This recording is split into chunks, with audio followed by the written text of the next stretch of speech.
Cartoons, the animated frontier. These are the voyages of the Cellcast podcast. Its continuing mission to explore strange new cartoons, to seek out new animation styles and new creative storytelling methods, to boldly go where so few ever go again.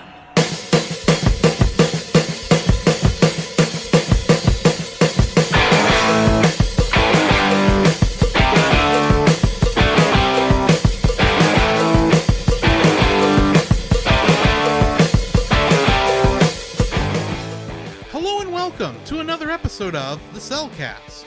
Joining me today is a man who never gonna give you up, never gonna let you down, never gonna run around and desert you. Welcome, Jacob. And you just got rickrolled. Oh. The best rickroll that's ever been done, still, in my opinion. Okay. In this movie. Okay. I would agree. I would completely agree with that. That was really, really good. I don't know how to take that. Why, thank you, I think. And let me introduce our co-host, a man who just felt compelled to adopt 15 young racers who just got abandoned. We got to abandon game. Welcome, Drew. I need some root beer.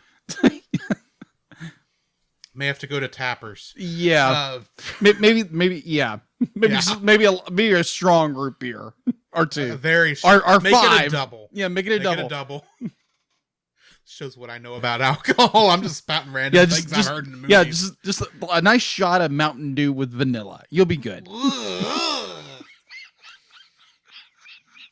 I wasn't expecting that reaction. I like Mountain Dew.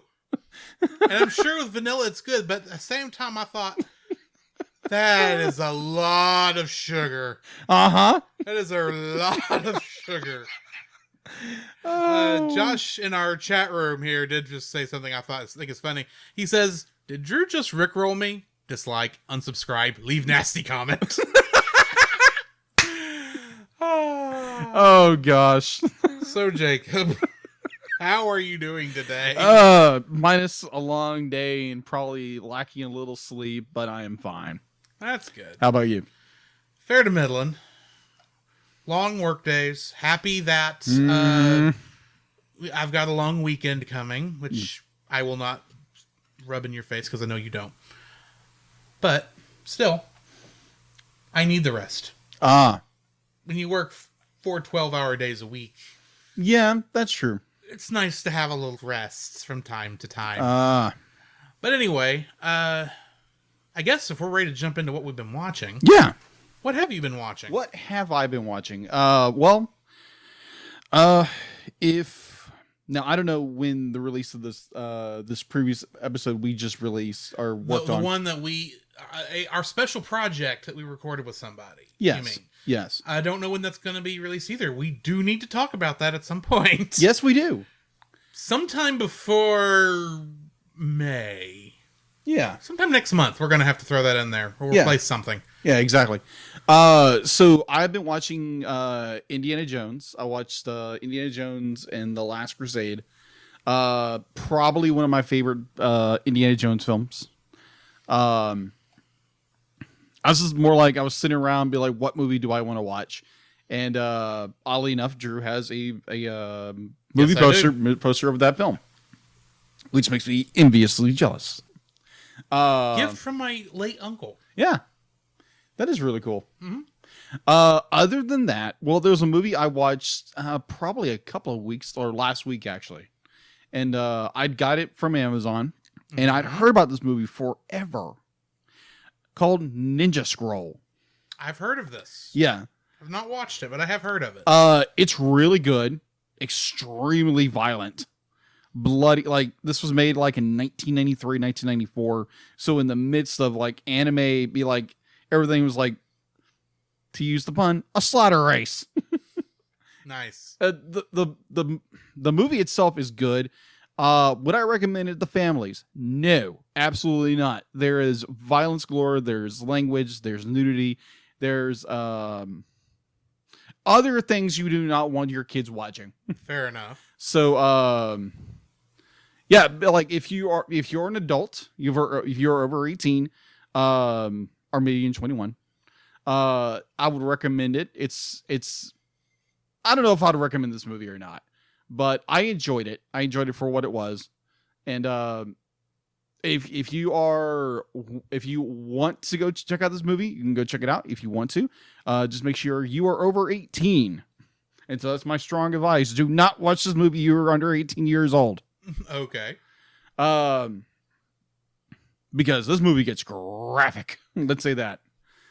So other than that, that is all I've been watching, except for the special project we did with we can go ahead and mention, I think, the movie we watched for that special project. Yeah, because we watched My Hero Academia 2 Heroes. Yeah, the movie. Yes. So look forward to when we release that one. We reviewed that with Aaron Lowe over of Banter podcast. And we did not do it live because the schedule just wasn't going to work out where we could do that. So we're going to throw that in sometime here in the next week, 2 or 3 weeks. So yeah, look forward to that. Yes. Also, other than that, I have watched. What else have I watched? Well, I've played a game that I played a long time ago. Okay. But I recently started replaying it because I found out it's on Xbox Game Pass. Ah. And that is a game called Brutal Legend. This came out originally on the Xbox 360. I think it's the only console it came out on, though I could be wrong. And it is very much a... Imagine if the album art of heavy metal record albums was a world that you could run around in. Oh, okay. Interesting. And you run across, and most of the voice actors are actual heavy metal musicians. I mean, your main character, of course, is Jack Black. Because of course it is. Of course. But I mean, Ozzy Osbourne shows up at one point as the main vendor that you buy all your items from. Wow. A bunch of other people I can't think of off the top of my head. But I mean, it's made by Double Fine, who also made Psychonauts and Costume Quest and a bunch of other stuff. This is by far their most mature adult rated game. Because I mean, it is rated M for mature for language. In fact, one of the things I found funny when I was going through this is, as you're going through the opening scene, it stops and says, "Would you prefer the language? Brutal Legend contains heavy use of language. Would you like this censored?"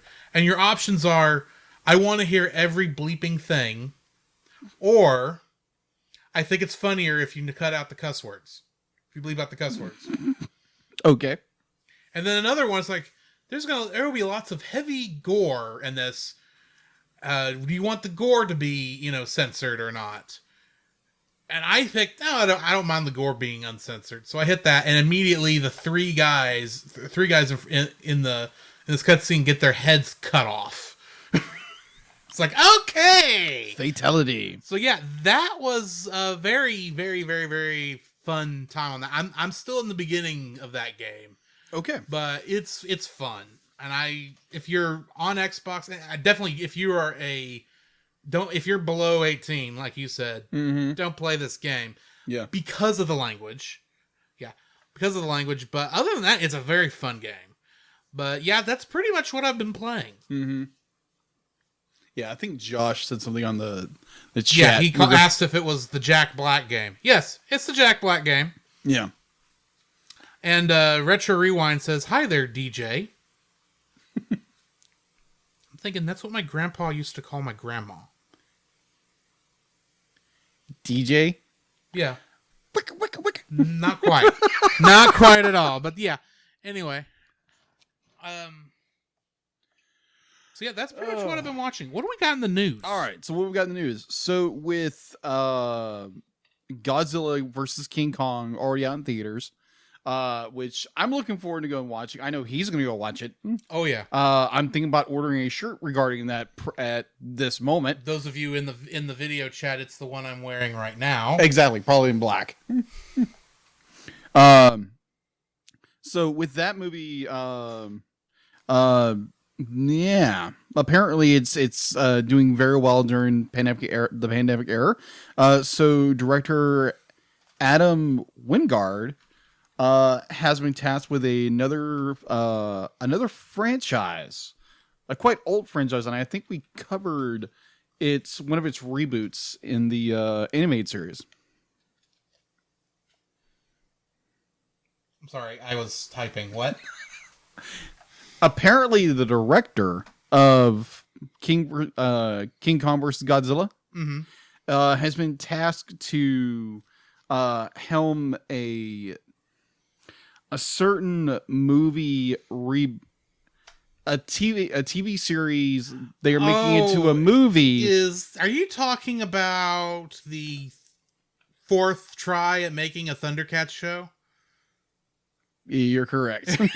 So I say fourth try because the first one was very successful. The second one should have been more successful if people would have, if they hadn't tied it to toy sales. Yeah, that's the thing though.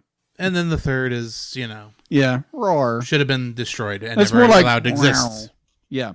It's Thundercats roar, but it should have been Thundercats no. Either way. I'd have taken Thundercats Go. Yeah, true. Anyway, but that would require better character models. That is true. Either way, so Adam Wingard has been tasked to direct a new Thundercats movie. They're developing the project. It's been script writings. He does give a description, and I read this in Deadline or Dateline or Deadline.com. Thundercats is a dream project for me. When I was in high school, I obsessed with it. You'd think at that point I was a little too old. That my years of obsession with Thundercats would have went when I was 6 years old. My real obsession with Thundercats came in high school.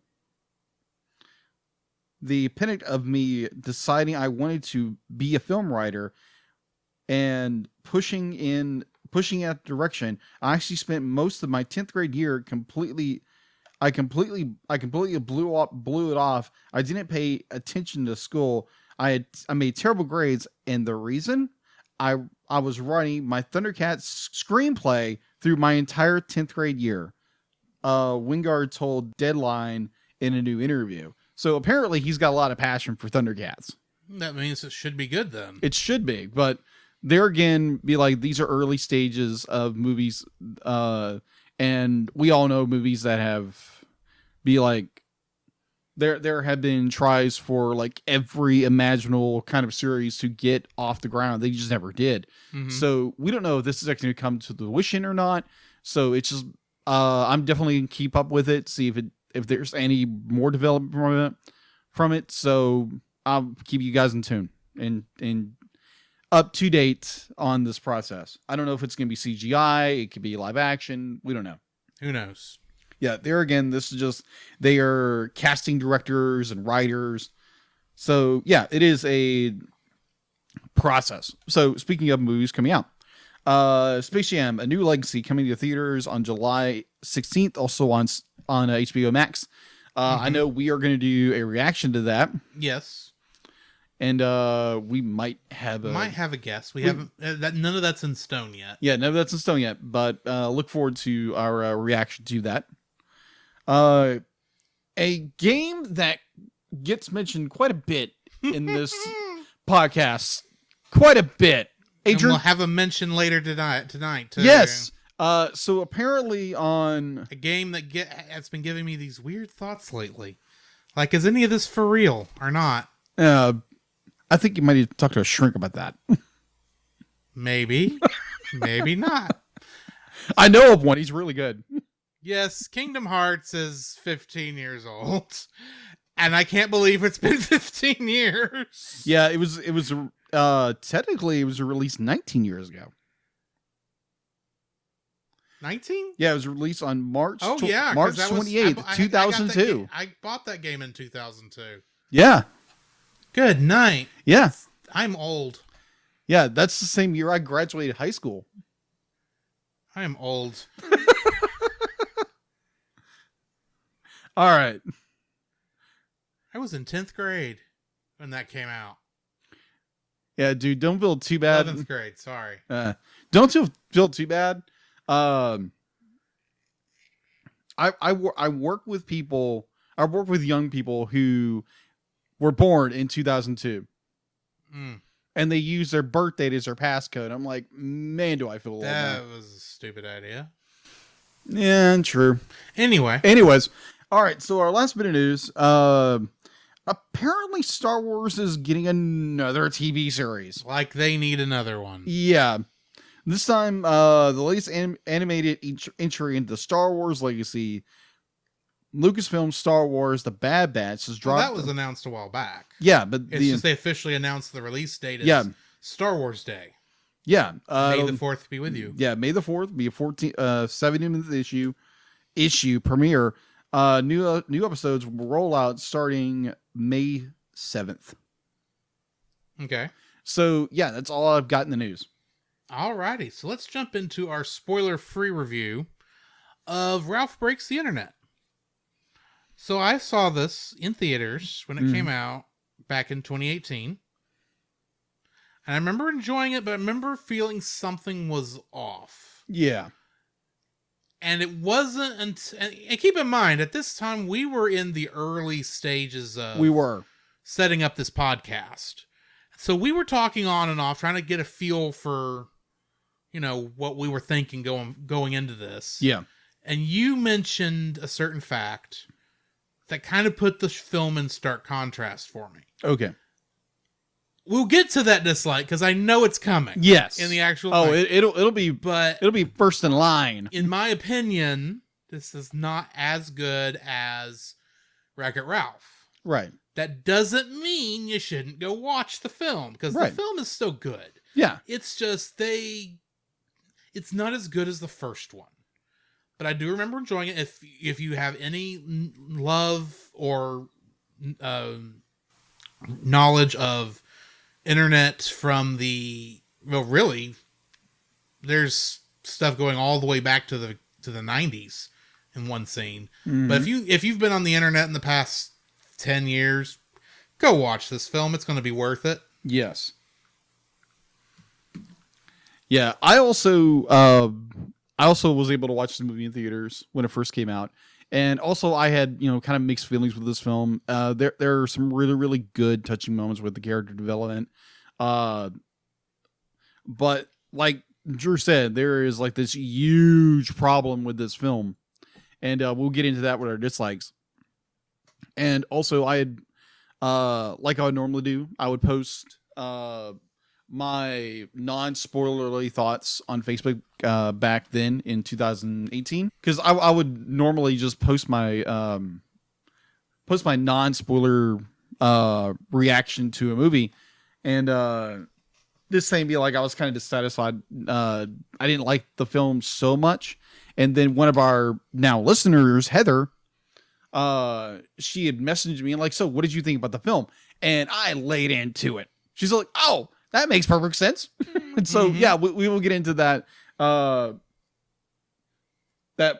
breakage of what they did with the first film. Yes. Yes. More than the internet was broke in this film. Yes. Which is saying something now that I think about it. All I can say is with our one of our main protagonists of this film, I'm not gonna say it. I'm referring to a song from Avril Lavigne off of her first album, So Much for My Happy Ending. We'll get to that. Or as we say on Movie of the Week podcast or other show, we'll get there when we get there. So I think that's going to do us for our non-spoiler review. Yes. You ready to hit the bumpers and then we'll jump into this thing? Let's wreck it. Alrighty. We'll catch you on the other side then. Ray. Wrong. Okay. This podcast is a part of Christian Geek Central Network at Christian Geek Central. Wrong. Hey, Scoop, what are you doing, man? I don't know. I'm supposed to be reading an ad. All right, hold on. Give me it. Okay. All right, this podcast is part of the Christian Geek Central Network at ChristianGeekCentral.com. There you can find a collection of blogs and podcasts working together to bring you some of the best content on the web for Christian geeks, such as The Untold Podcast. Engaging the culture's imagination, The Untold Podcast presents free speculative fiction every month from a Christian worldview. The Untold Podcast aims to recapture the power of story and use the weirder genres to do it. Science fiction, fantasy, horror, and supernatural stories serve as metaphors for our lives. The distant star systems, the shining nights, the abominable yetis, and the ghosts remind us of our own struggles, triumphs, and losses. Each month features a new story and flash fiction presented in a unique and dynamic way. The producer and narrator of the podcast is Nathan James Norman, an author, pastor, and theologian living in northern Michigan. Do you like Star Wars? I don't just mean the original trilogy. Along with that, I mean the prequels, the sequels, the anthologies, the animated shows, and of course, who doesn't like Baby Yoda? Well, if you've been in the fandom for any length of time, you know how toxic the fandom can get. And if you'd like to be able to discuss a galaxy far, far away in a much more positive light, might I suggest searching out The Outer Rim, a Facebook group dedicated to all of Star Wars, and check out their YouTube channel, which you can easily find at Pop Americana, which the podcast you're currently listening to is also a part of. To find that and more, check out the link in the description.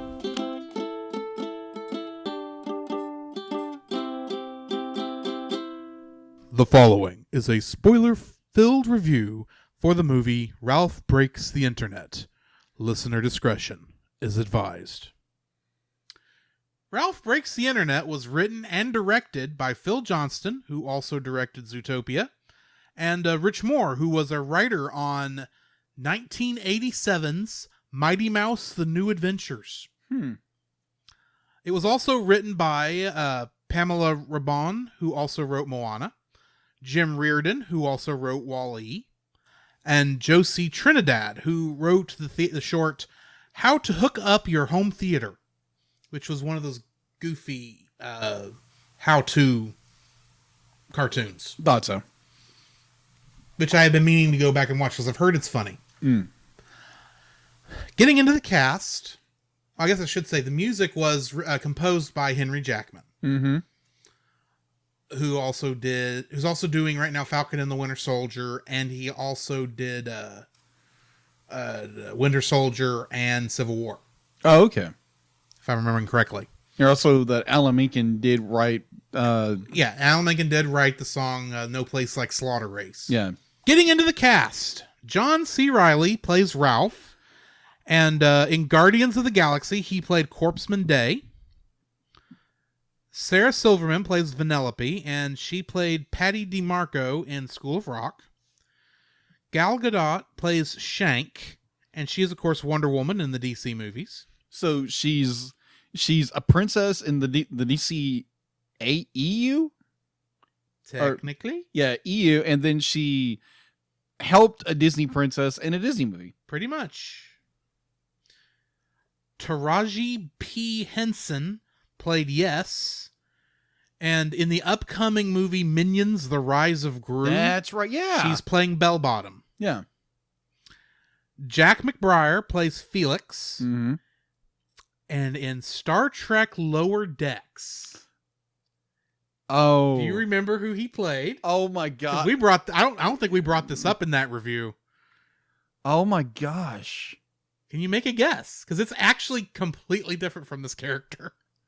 Oh, didn't he play the main character? No, Who did he play? Badgie. That's right. He played Badgie. He played Evil Clippy.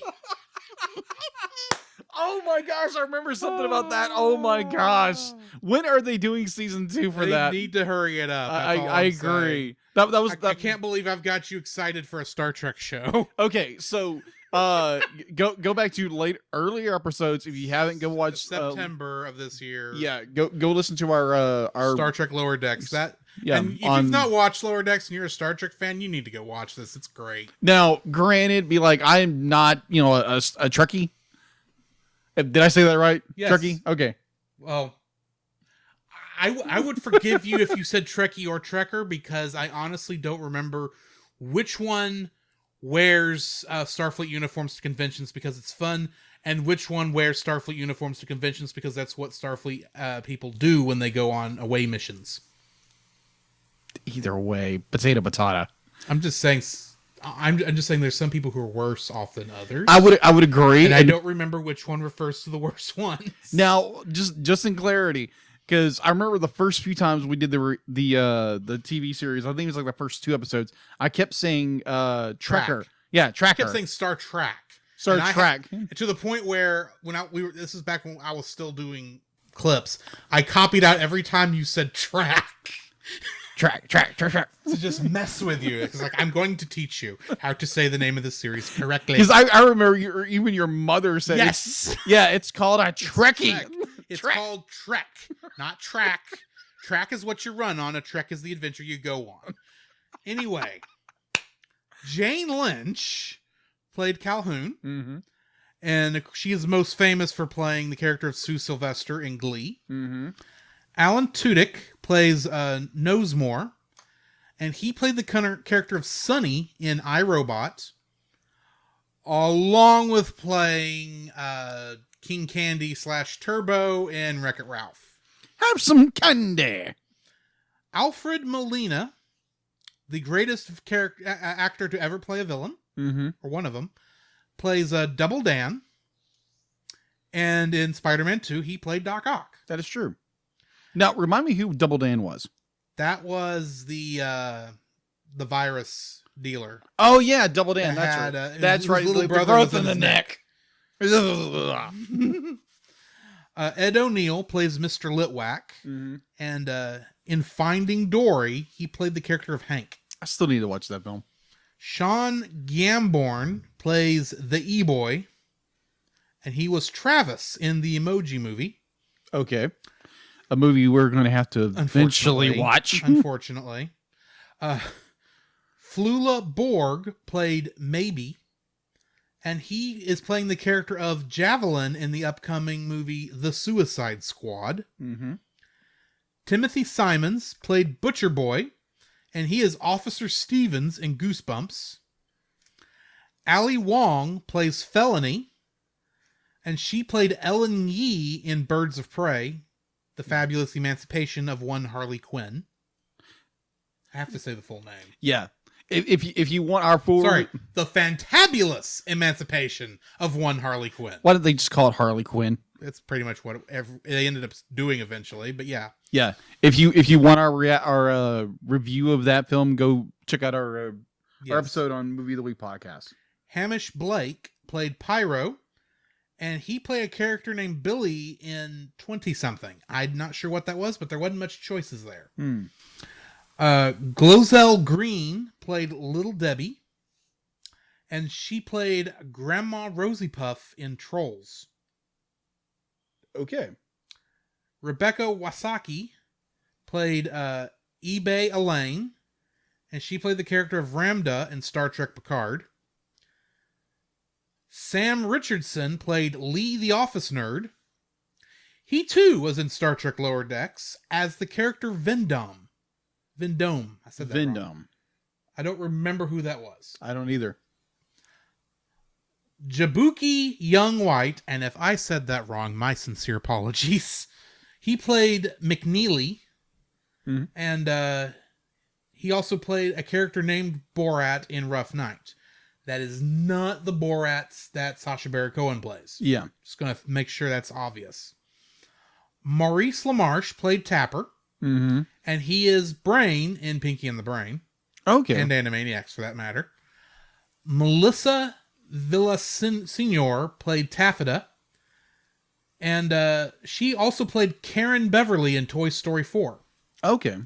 Katie Lowes played Candlehead, and she was the Badger Doctor in Zootopia. Oh, okay. Yeah. Jamie Ellman played Rancis. And he played a character named Theron Cedrax in Star Wars The Old Republic. Horatio Sands played Duncan. And he played the character of Mythrol in The Mandalorian. That is the blue guy at the beginning of season 1 that the Mandalorian captures. Oh, yeah, that's right. And he has a spot in season 2. Not that you've watched it yet. I'm getting there. Just giving you a hard time. Alex Moffat played Jimmy. And he is going to be playing Albert in the upcoming Clifford the Big Red Dog movie. June Squibb played Jimmy's grandma. And she played Margaret, the store owner, in Toy Story 4. Della Saba played Swati, and she was young Hops in Zootopia. Okay. Michaela Z played Nafissa, and she plays Ginger Hirano in Phineas and Ferb. John DiMaggio played Arthur, the virus in this movie. And he is Bender in Futurama. Okay. Phil Johnson cameos once again as the Surge Protector in this movie. He was, of course, the director also. Yeah. And Rich Moore cameos as Sour Bill, Zangief, and one of the Stormtroopers. Brad Garrett plays the role of Eeyore in this, and he was also Robert Barone in Everybody Loves Raymond.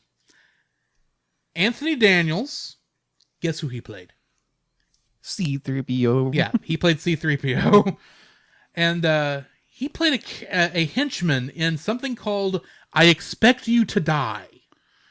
And if you remember from our Lego Star Wars Holiday Special, I mentioned that he pretty much has only done C-3PO. Yeah. That is still true. It's hard to find stuff that's not C-3PO for him. Yeah. It's his bread and butter, let's say that. He knows what's sad as butter is bread is buttered on. Yeah. Golden. Or as butter is breaded on. Anyway. Yeah, it's more preferably golden bread. Corey Burton played Grumpy. And did you realize he was Spike, Brawn, and Shockwave in the Transformers the movie? I heard something about that, yeah. Mm-hmm. He's Spike Witwicky. Really? Yeah. In the one scene that he's in that movie. Where he has a speaking line.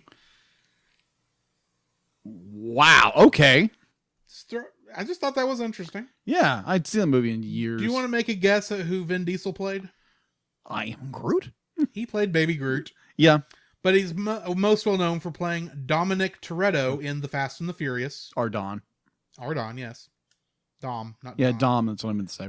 Michael Giacchino played FN 3181, one of the Stormtroopers. Mm-hmm. That is a reprisal of the same role, same cameo that he had in Star Wars The Force Awakens. Isn't he the one Stormtrooper that says traitor? I think so, but do not quote me on that. He didn't say traitor in this, I know that. Yeah. But he also cameoed in the movie Tomorrowland as the It's a Small World operator. Okay. Irene Beddard is, of course, the voice of Pocahontas. Mm-hmm. She also played May Stillwater in the show Longmire. Okay. Kristen Bell plays Anna. Mm-hmm. And she is, of course, Veronica Mars in Veronica Mars. Mm-hmm. And yes, I said her name correctly. Veronica Mars. No, I meant Anna. Oh, Anna, you did. That's right. I didn't even catch it. There's a throwback to episode 1. Yes. Yeah, I was too busy with oil. Sorry. Obviously. Jodie Benson is Ariel. Uh-huh. And did you know she played Barbie in Toy Story 3? Yes. I was unaware of this. Uh-huh. And I'm going to mess this name up, but Auli'i Cravajo played Moana. Uh-huh. And did you know that she played Ariel in the live Little Mermaid Live? Yes, I know I that. thought that was interesting. Yeah. Cinderella was played by Jennifer Hale, who is the voice of the female Commander Shepard in the game Mass Effect. Okay. All three games in that trilogy. Wait, who did she play? The protagonist, Commander Shepard. No. Be like who she played. Played Cinderella. Oh, okay. Okay. Kate Higgins was played Princess Aurora. Mm-hmm. And she plays the character of Amy Mizuno and Sailor Mercury in Sailor Moon Crystal. Really? Mhm. Okay. Linda Larkin plays Princess Jasmine. And she played the character Stacy in Ferris Bueller, the TV series, which I didn't even know there was a Ferris Bueller TV series. Okay, I'm still kind of shocked with that one. Despite the fact, I think I said that in the Aladdin review too, now that I've said it out loud again. You did. So yeah, moving on. Idina Menzel. Idina Menzel. Either way, she plays Elsa. And she played the character Cersei in the Hercules TV series. Mm-hmm. Kelly MacDonald played Oh, Merida. come on, really? What? Okay, I'm sorry. You said this last time, way back in episode 1. And Yes. I completely forgot that she played a character on Broadway that Yes. I've not seen because I've not seen Wicked. Elphaba. Whatever. And also she was Enchanted. Yes, but I skipped that one. Okay, then. Kelly MacDonald love played this. Merida. And she played Helena Ravenclaw in Harry Potter and the Deathly Hallows Part 2. Ka. Mandy Moore played Princess Rapunzel. And Yes. in something called Sheriff Kaylee's Wild West, she played Sheriff Kaylee. This is relatively new. And I don't know what it is. It sounds like something on like a public access television or something like that. Okay. I didn't think to look it up, but Well, that's what I'm doing right now. yeah, it's called Sheriff Kaylee's Wild West. While you're doing that, I'll continue. Paige O'Hara plays Belle, and she played Angela in Enchanted. Pamela Rabone plays Snow White, and she played the character of Child C in Rurouni Kenshin the movie. I was hoping I'd get some reaction out of you, but I can tell you're distracted. Yes. Annika Noni Rose Mm-hmm. played Tiana, Yes. and she played the character of Laurel Robinson in Dreamgirls. Okay. And Ming-Na Wen played Mulan, who is not a princess. Hold on. Who is again? Mulan? Mulan. Yes. We've discussed this. Yes, we have discussed it in Mulan length. is not a princess. But she did play Chun-Li in Street Fighter the movie. Yes. And Chun-Li in this movie, she's only in like Played- 2 scenes. Yes. And it's hysterical. You couldn't have had Chun-Li, Ming-Na Wen voice her here too? Exactly. I'd have taken it. Yeah, that would have been fun. Getting into the Kingdom Hearts connections. Mandy Moore Mhm. played Rapunzel here. She did not play Rapunzel in Kingdom Hearts 3 due to a scheduling conflict, Mhm. but she did play Aerith in Kingdom Hearts 1. Ming-Na Wen reprises her role as Mulan. John DiMaggio played Arthur in this movie, the virus, and he played the character of Jacoby in Kingdom Hearts 2. Jodie Benson reprises her role as Ariel. Mhm.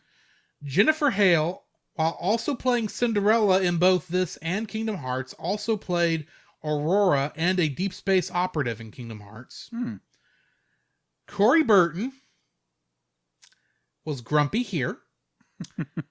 He also played Yensid, Ansem the Wise, Zeus, Dale, Claude Frollo, Captain Hook, Magic Mirror, Diz, Sark, the Master Control Program, Santa Claus, the White Rabbit, and the Doorknob in Kingdom Hearts. Paige O'Hara reprised her role as Belle in Mhm. both. Linda Larkin reprised her role as Jasmine in both. Maurice LaMarche played Tapper in this movie, and he also was the medium beagle boy in Kingdom Hearts. Both Kristen Bell and Idina Menzel reprised their roles of Anna and Anna, respectively. Hmm. And Roger Craig Smith, the voice of Sonic the Hedgehog, though not for much longer, Mhm. played Sonic here. He also, in Kingdom Hearts, played Corporal, a DEA agent, and Trailer Boy in Kingdom Hearts. Trailer Boy. Hmm. You know, the one that in Monsters Incorporated says, "Ma, Gator got in the trailer again." Okay. that scene is pretty much done again in the game. Wow. Okay. All right, did you find anything about the Sheriff Kaylee's Wild West? No, I can't find anything unless it was like it's done like early, like late. Oh, okay. This was from 2014 to 2017. Yeah, like I said, it's relatively recent. Yeah, relatively recent. Let me bring.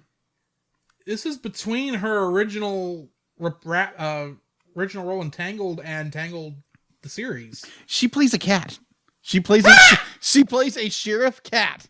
Great. That's great. Josh, Jacoby in that is one of the pirates in the Pirates of the Caribbean level in Kingdom Hearts 2.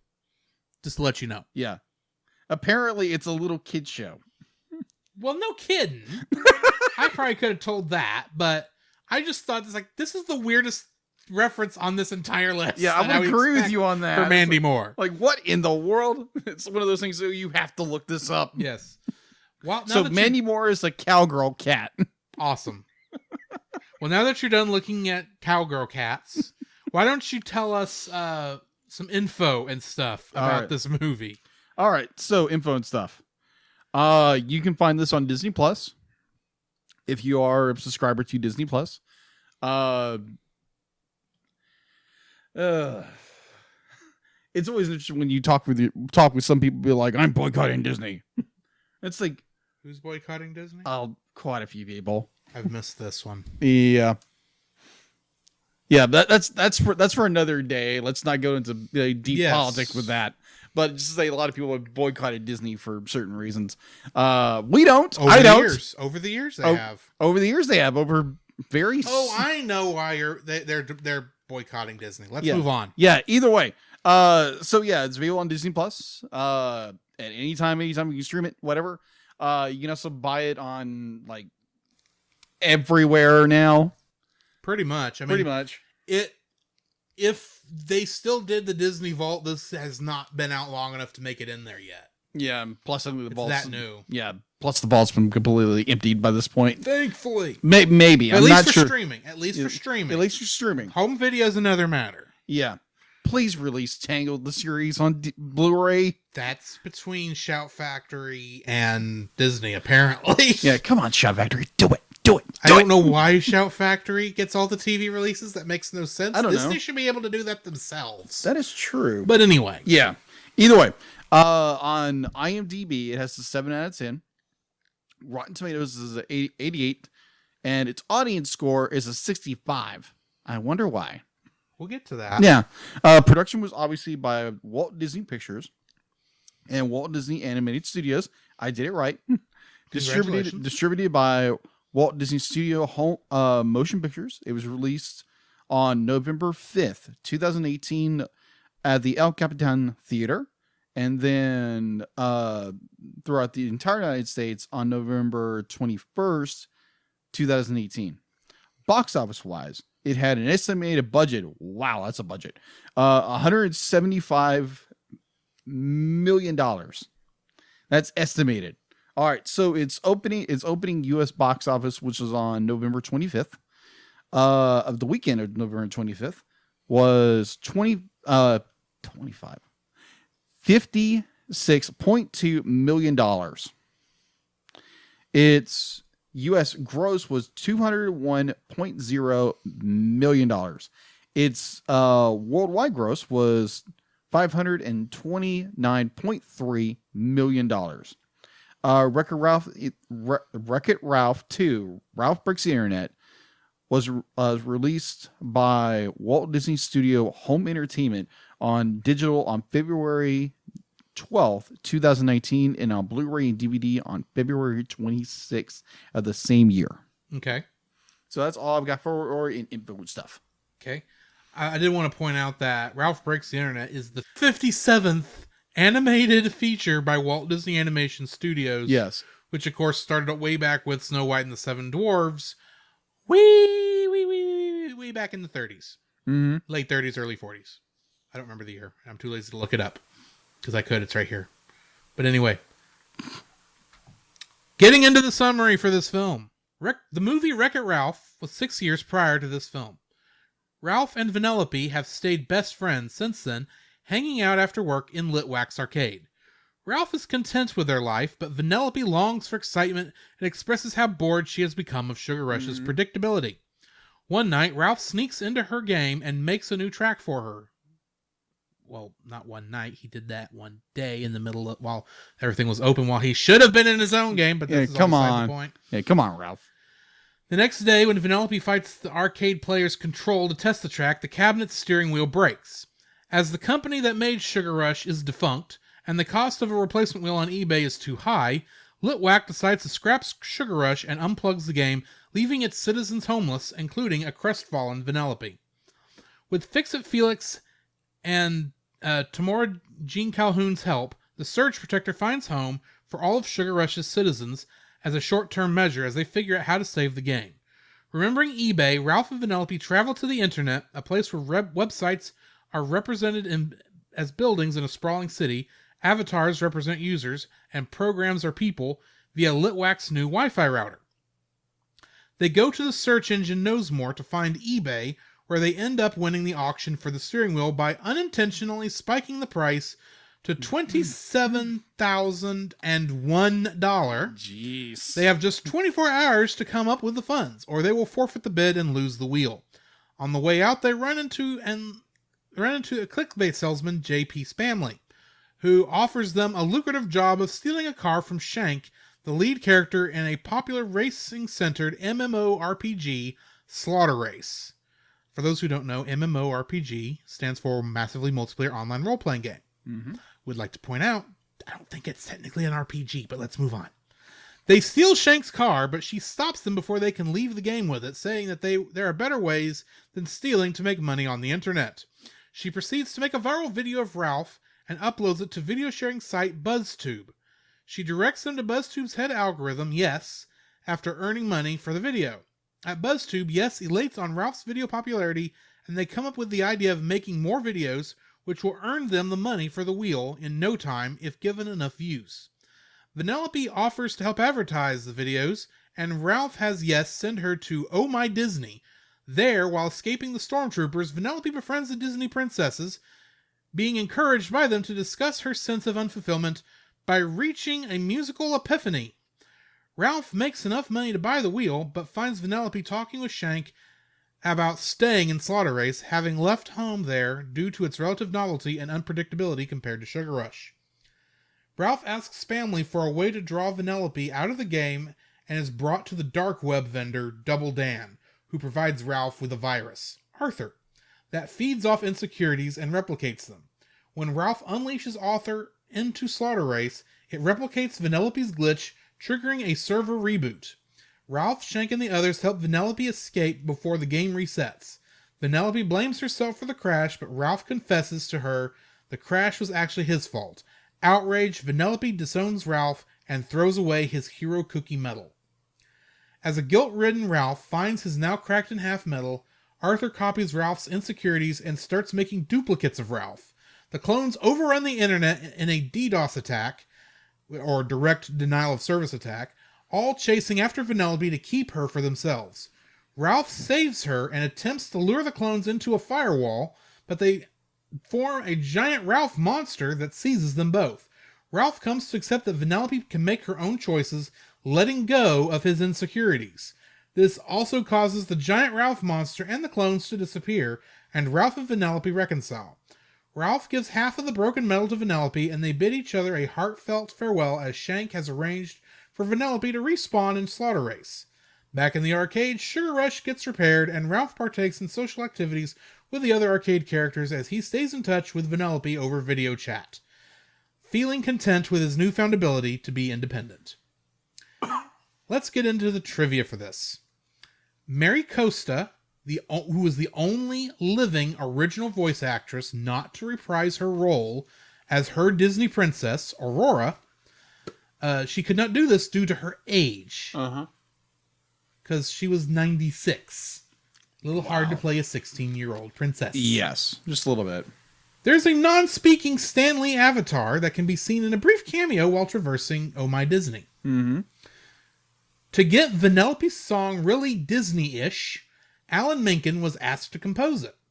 Alan Menken, along with his songwriting partner Howard Ashman, is responsible for the catchy tunes in Aladdin, The Little Mermaid, Pocahontas, The Beauty and the Beast, and others. Originally, the Oh My Disney website Ralph and Vanellope Visit was going to be the game series Disney Infinity, which came out in 2013. The Disney princesses were designed with this in mind. However, during production, the game series was canceled and the website location had to be changed, which honestly explains why all those characters look the way they do on that. It does. Because they actually do match their Disney Infinity counterparts. They do. With the exception of Moana and Tiana, whose characters were slightly changed at the request of their voice actresses. Really? Tiana was changed because her model was a little lighter skinned and she had a wider nose than the character did in the movie. Oh, okay. So they redid that one, and Moana's was her skin was too light also. Oh, okay. So they darkened it to better match the movies, but theirs is now the only ones that don't match the Disney Infinity characters. But at the same time, you have to remember those were printed on plastic, so that's why true. all the characters have lighter skin than their counterparts. That is true. Anyway, Merida and Buzz Lightyear are the first characters from a Pixar film to make their first full appearance in a film not by Pixar. I love that scene. That is hilarious. When Vanellope runs along the corridors eluding the stormtroopers, Sector A113 is visible on the wall, referring to the infamous CalArts classroom A113, where several Pixar animators and producers studied. This sequel takes place 6 years after Wreck-It Ralph, the same amount of time that passed in real life between the release of the two films.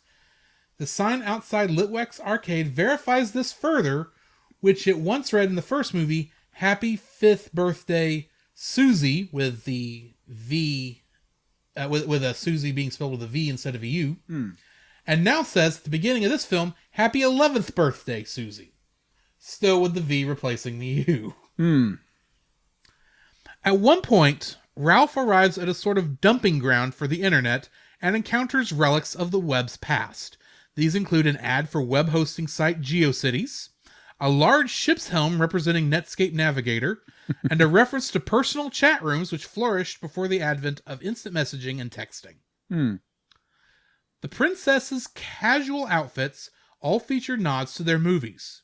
For example, Merida's shirt also has the image of a bear with the word mum on it.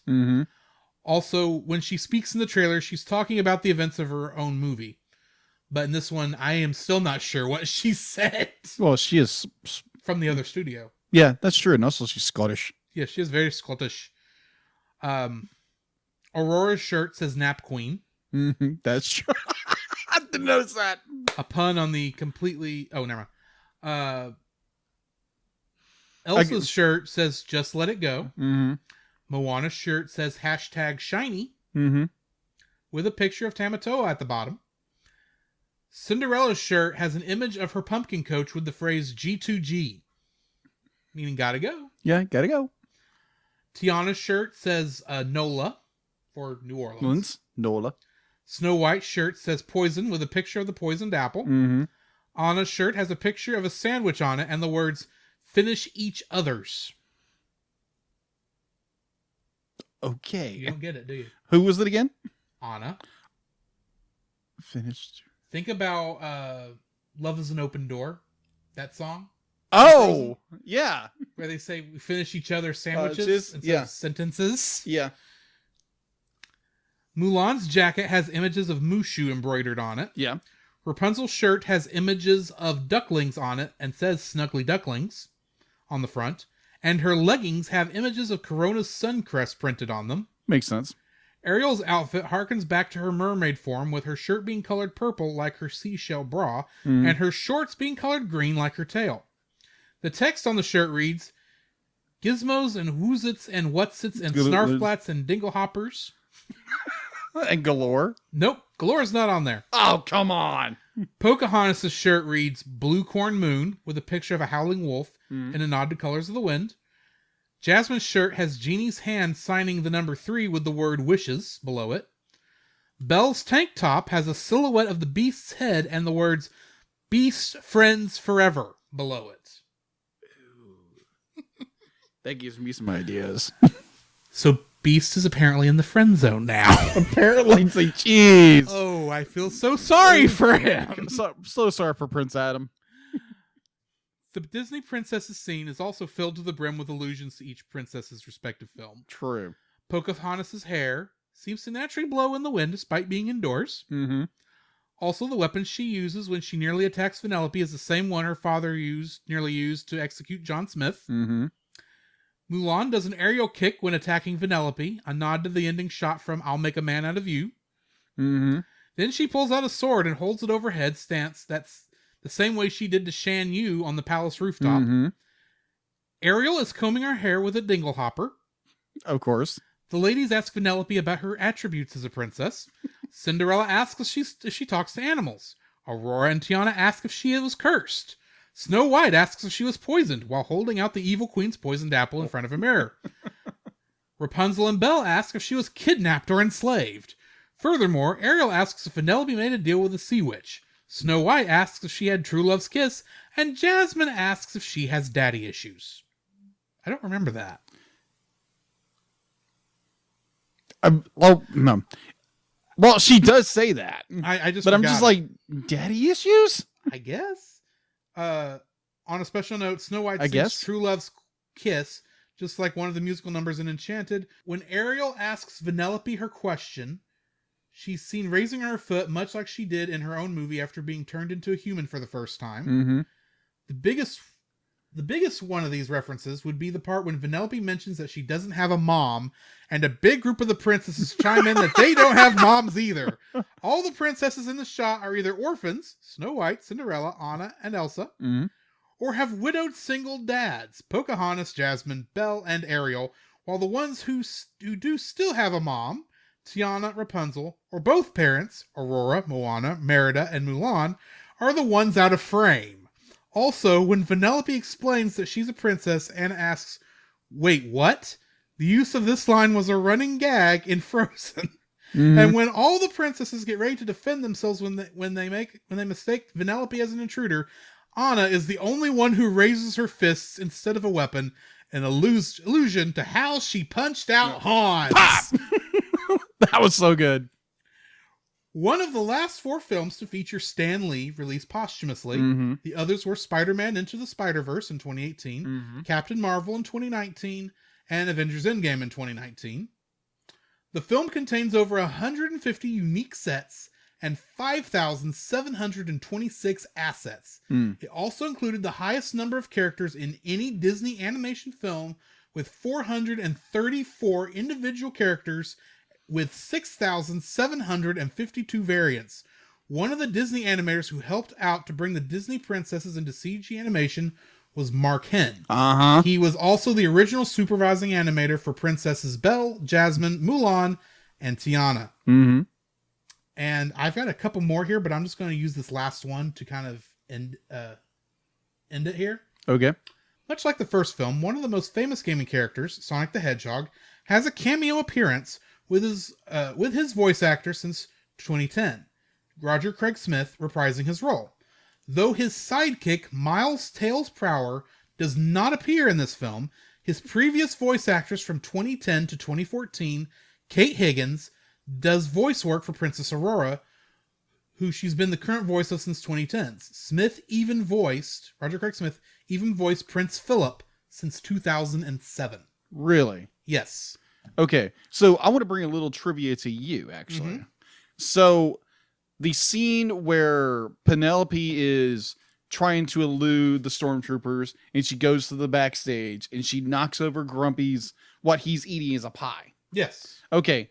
That is actually a deep cut. That is a reference and an homage to a deleted scene from Snow White and the Seven Dwarfs. Because in that scene, Snow White apparently makes pie for the Seven Dwarfs. And so that's Grumpy did not get one, I'm guessing.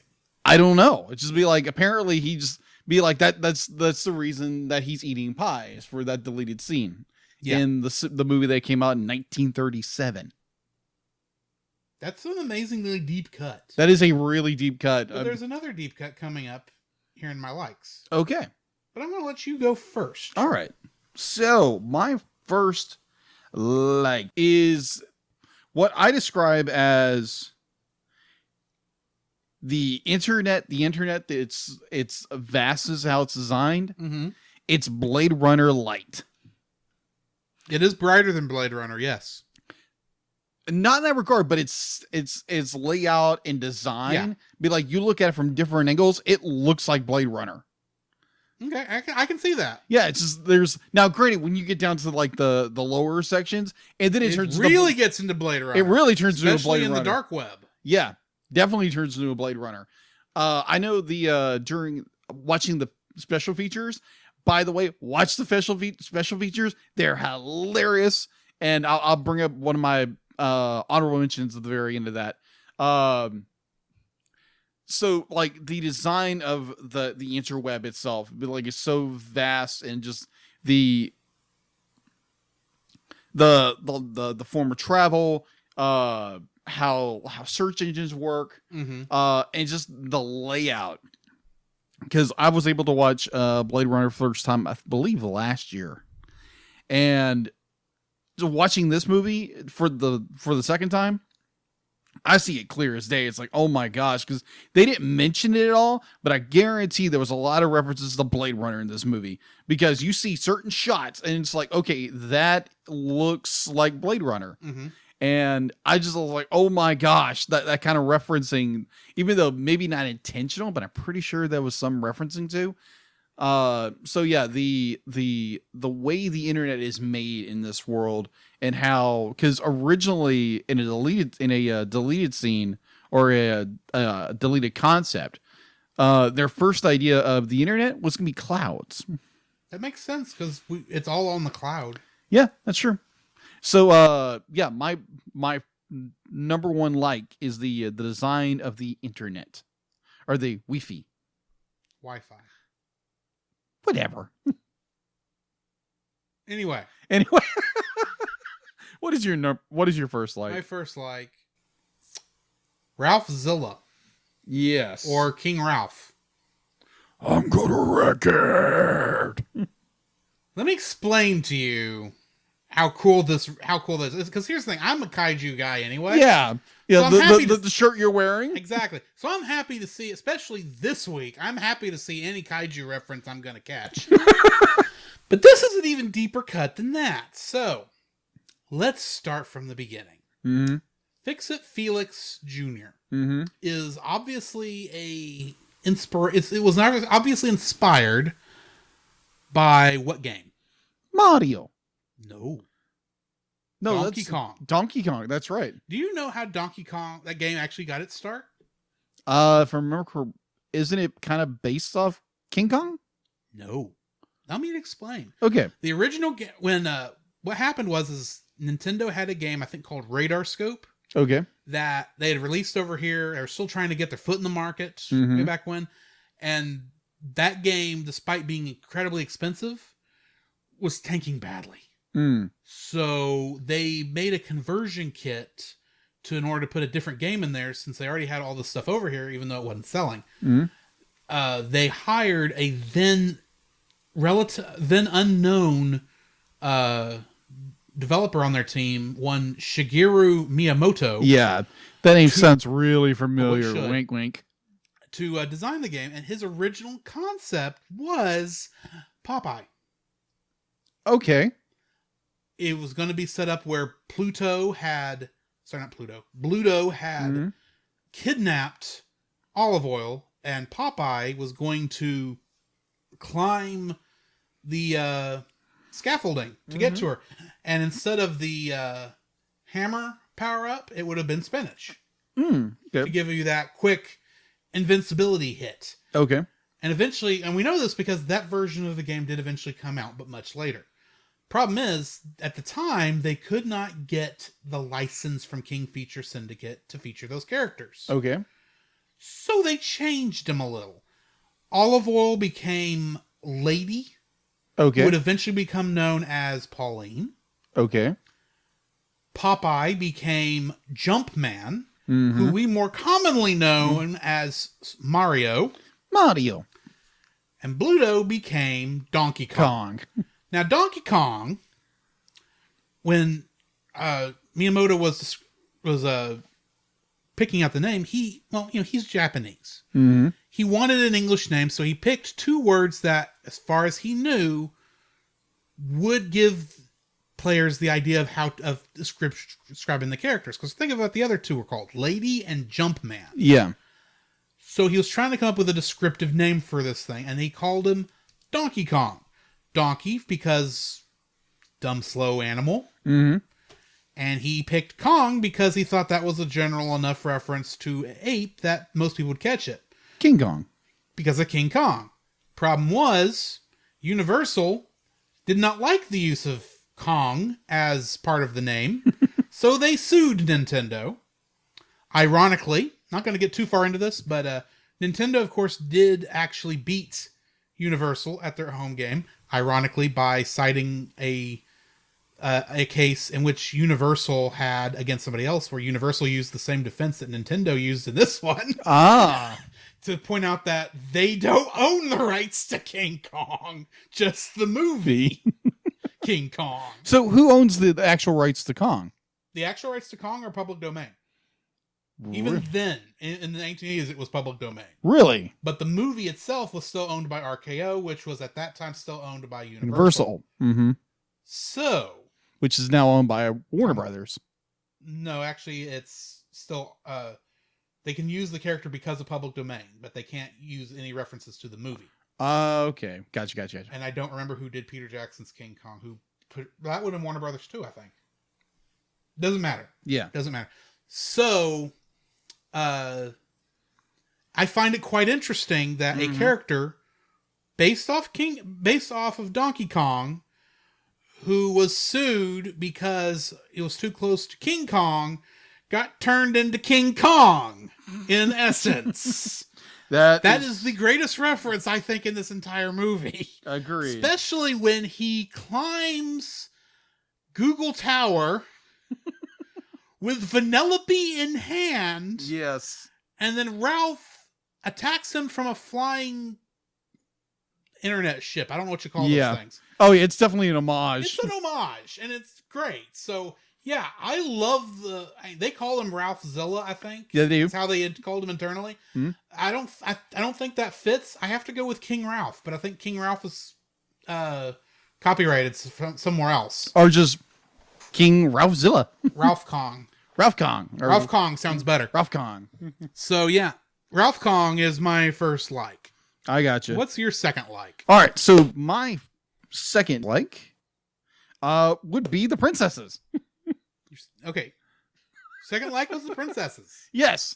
The fact that they got so many of the original voice actresses to reprise their roles as their respected characters, and just the way they played into, like you said during the trivia, to playing into their personalities and who they are, and the fact that they come to Ralph's aid as he's falling when he's look, there's a man in need. And they all jump into action. It'd be like it's just perfect. Which is it's a great joke until you think, yeah, they're just helping him because he's friends with Vanellope and they help friends. Yeah, that's exactly. What's going on actually. Yeah, exactly. But I enjoy that part of the movie. There's a ton of this part of the movie I love to death. Oh yeah. So yeah, the princesses. I thought it was a really cool, great idea. The fact that they went into My Disney. My Disney. Oh, My Disney to for Disney World or the Disney Empire. This is starting to become called, with allusions to all four properties that they've bought in the last couple of years. Yeah. Marvel, Star Wars, Muppets, and of course Pixar. Okay, so interesting little trivia fact. Interesting how this came out the year before Endgame. Yeah. And what was featured as the symbol for Marvel? Iron Man's gauntlet. Oh, I need to look at it again to see if there's any stones in that gauntlet. I didn't think about that. I didn't think of it either till just now. Oh my gosh. But yeah. you know they knew. They knew it. They knew this was going on. But interesting bit of trivia. Okay, when you get the big panning shot of the whole thing, you see Mickey Mouse, the Sorcerer Mickey. Yeah. That's hand drawn by Han himself. Be like he hand drew it just for the homage to. That makes sense. Oh come on! What is that? What is that movie? I'm feeling like a terrible. Sorcerer's Apprentice. The Sorcerer's Apprentice. Yeah, that is hand drawn. Or are you thinking Fantasia? Because that would be Yeah, the it's same difference. the same difference. Fantasia, but yeah, it's an homage to Fantasia and the Sorcerer's Apprentice, and it was hand drawn. So they just superimposed in that shot, and it's like, oh my gosh, this is amazing. That is cool. Yeah. So yeah, mine is definitely the uniting of the Disney princesses, and just I thought it was just a really cool idea to bring them into the movie. I absolutely agree to the point that that's also my second like. We think alike in some instances. Yeah, that's scary. But the thing is about that, we mentioned a lot of that, but it's not just them. Yeah. It's every other Disney reference in this movie. Agreed. There's, honestly, who else would be who else would be telling the princesses that they have to be back on stage in 5 minutes but C-3PO? Yeah. He was working for a princess all throughout the prequels. Yeah. And through the original trilogy. Yeah. And the sequels, for that matter. Yeah, pretty much. He was already used to working for princesses. This was no different.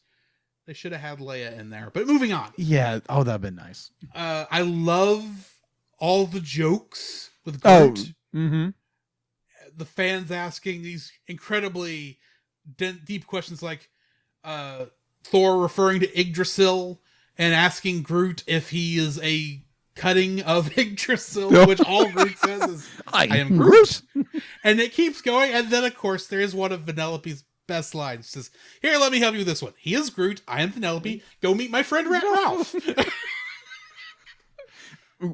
Amazing pitch girl. It worked perfectly. Yes. Of course, you got toys. You get Tim Allen with a archive voice for his Buzz Lightyear. Mm-hmm. You get some deep cuts. There's that shot of the Zoom logo, which I don't even know what that is. I just know it's a Disney thing that shows up in the toy aisle all the time. Oh, yeah. But I saw that in the background there. I love that Eeyore is just sitting out front. Yeah. Not getting involved. Oh, bother. Wrong character. Yeah. Well, it might have fits me like every time I hear Eeyore, you think of Winnie the Pooh, which is fine. Or the fact he said, oh, bother one time, and that just instantly stuck in my head. Except it's Winnie the Pooh that mostly said, oh, bother. Yeah. But anyway. Either way. But yeah, I love all that stuff. All that stuff. Yeah. It's the last one I'm going to bring up, and of course, Disney references, happens before they leave Litwax Arcade. Okay. All right. Tron. Oh, yes. First off, after watching the movie, I was like, oh my gosh. First off, love that they used an exact recreation of the Tron light cycle cabinet. Yeah. For the outer shot. The fact that you go into it and it's Tron Light Cycle Arena from Tron. Exactly recreated. Except for the glitch. We will get to the glitch later. Yes, we will. Because I have some problems when we get to dislikes. But for now, what is your third like? My third dislike is... No, not dislike. Well, I meant like, yes. You know what I mean. All right, my...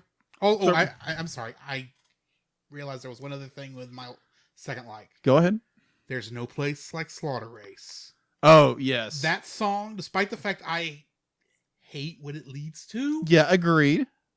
It's the greatest deconstruction of the Disney princess dream song that's in every absolutely. Disney princess absolutely. movie. I thought that whenever I was watching the film.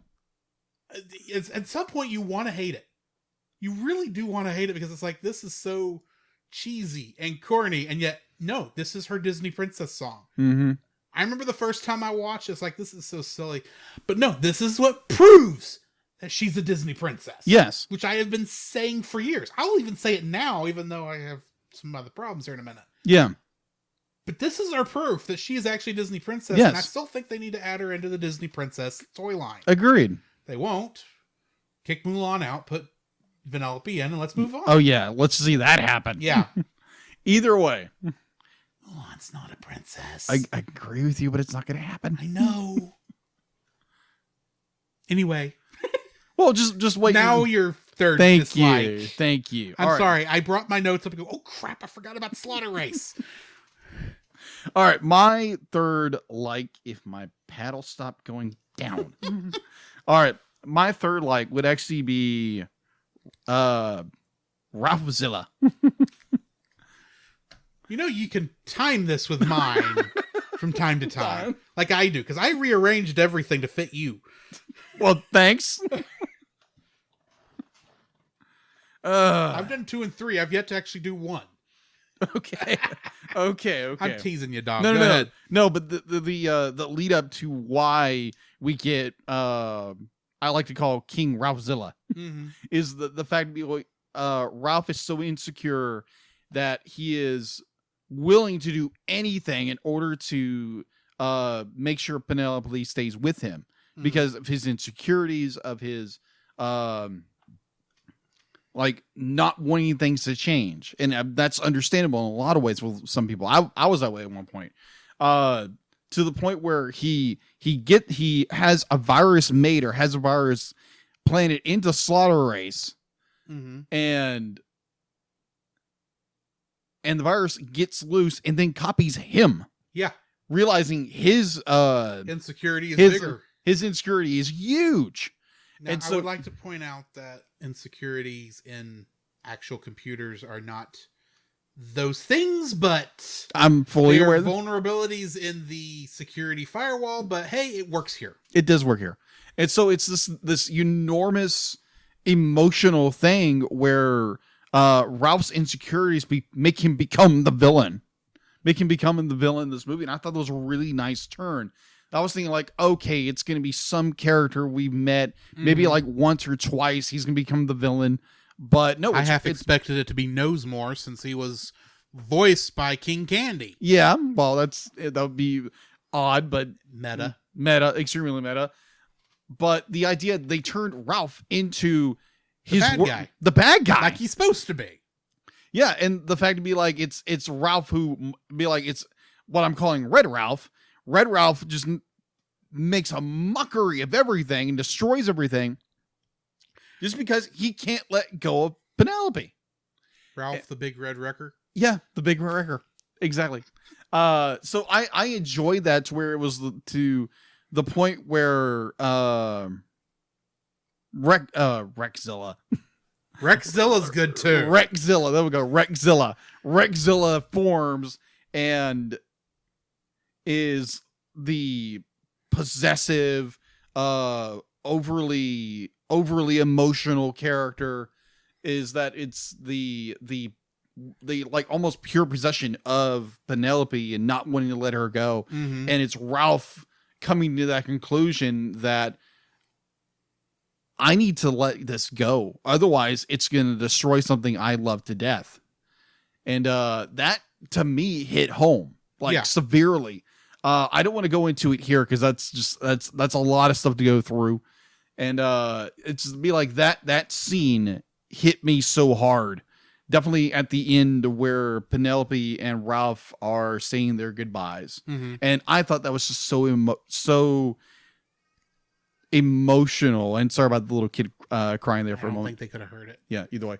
But either way, just that was such a it was a tearjerker for me. And it just reminded me so much of my own past. And so yeah, just a good reminder for our listeners and those who are watching that it's like, yes, we do have friends out there. We have people we love out there, but sometimes we just need to let them go. That even though it's a pain, it's a pain, it's going to hurt, but ultimately it's for your good and our good, your good and my good. So, and sometimes that pain lasts for years, and sometimes be like the mistakes we've done in our past that sometimes still haunt us in some fashion or form. But that also is room to grow, and allows you to grow and mature.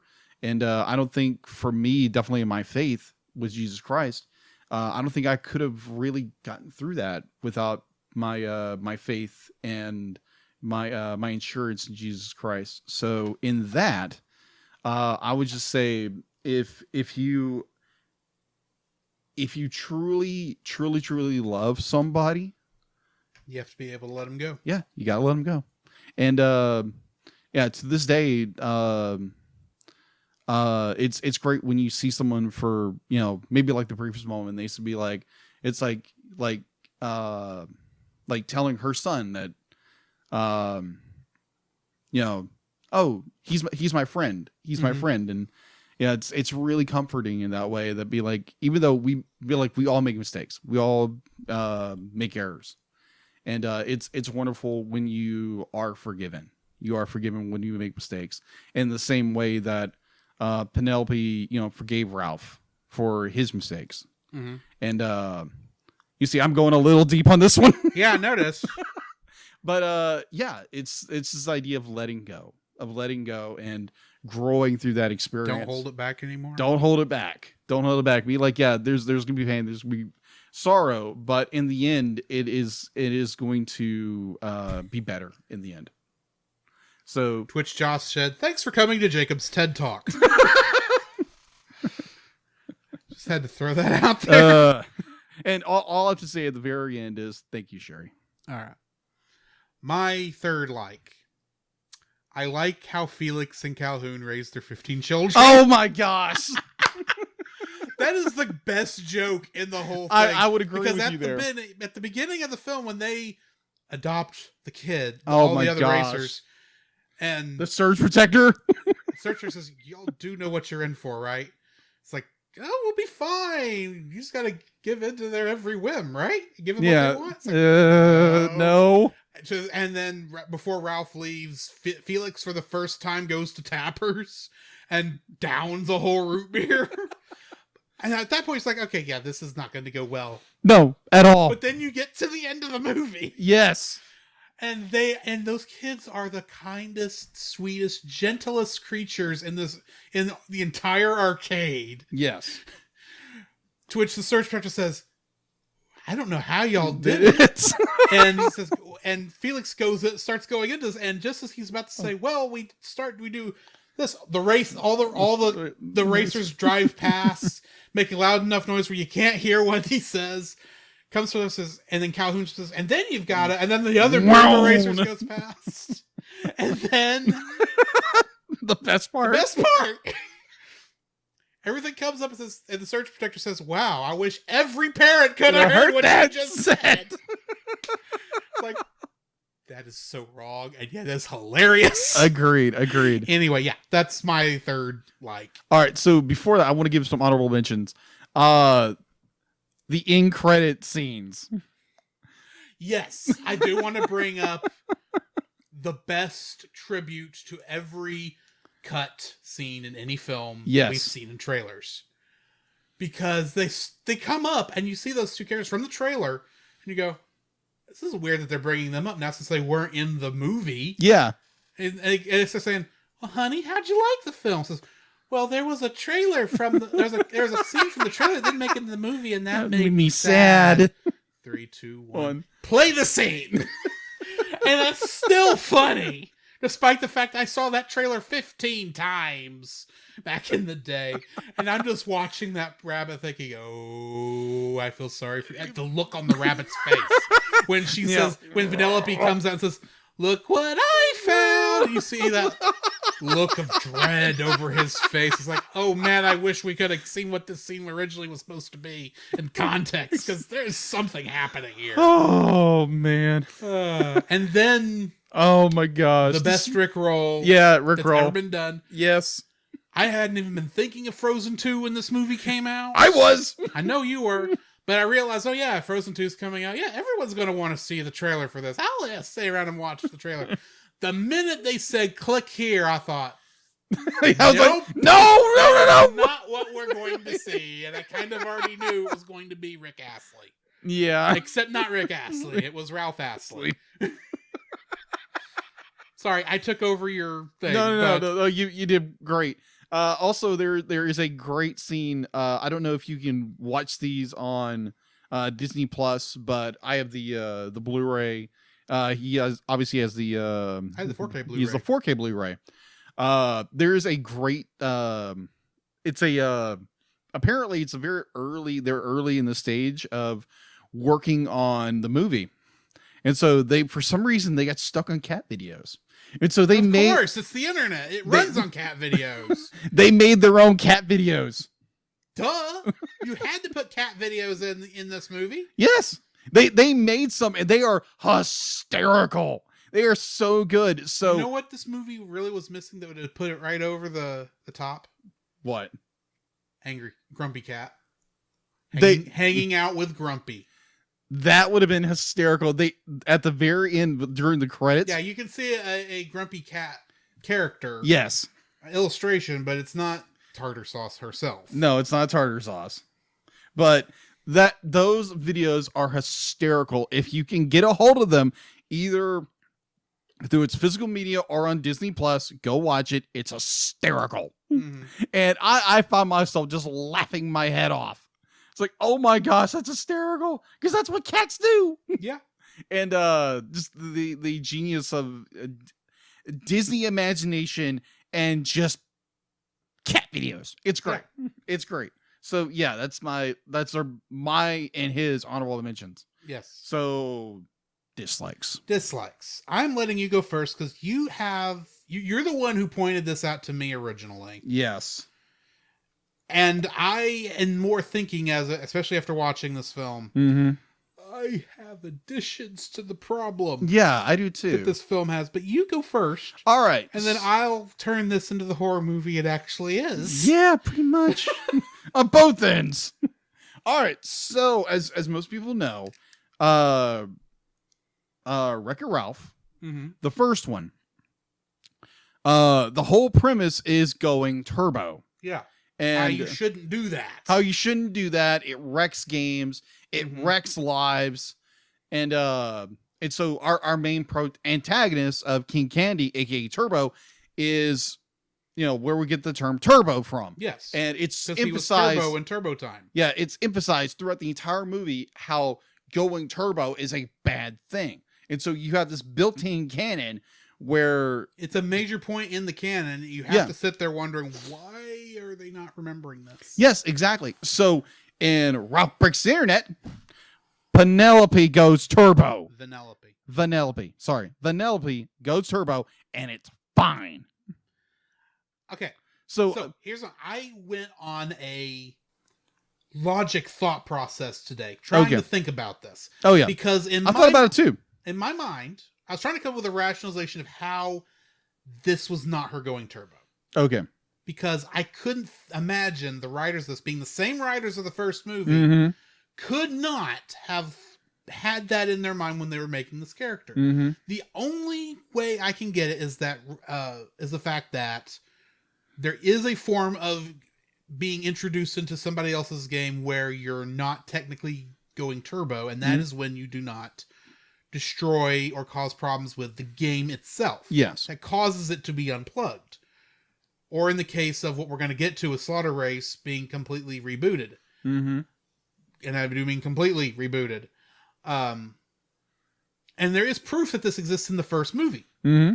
Because Q*bert and all his friends who were gameless in the first movie. Yes. Because their machine got unplugged years ago. Yeah. They come up in the bonus stages for Felix Jr. Right. At the end of it. This works only because of one simple, solitary thing. What's that? It's only affecting one instance of their Felix Jr. game. That is true. It's just the version in Litwack's arcade. Mm-hmm.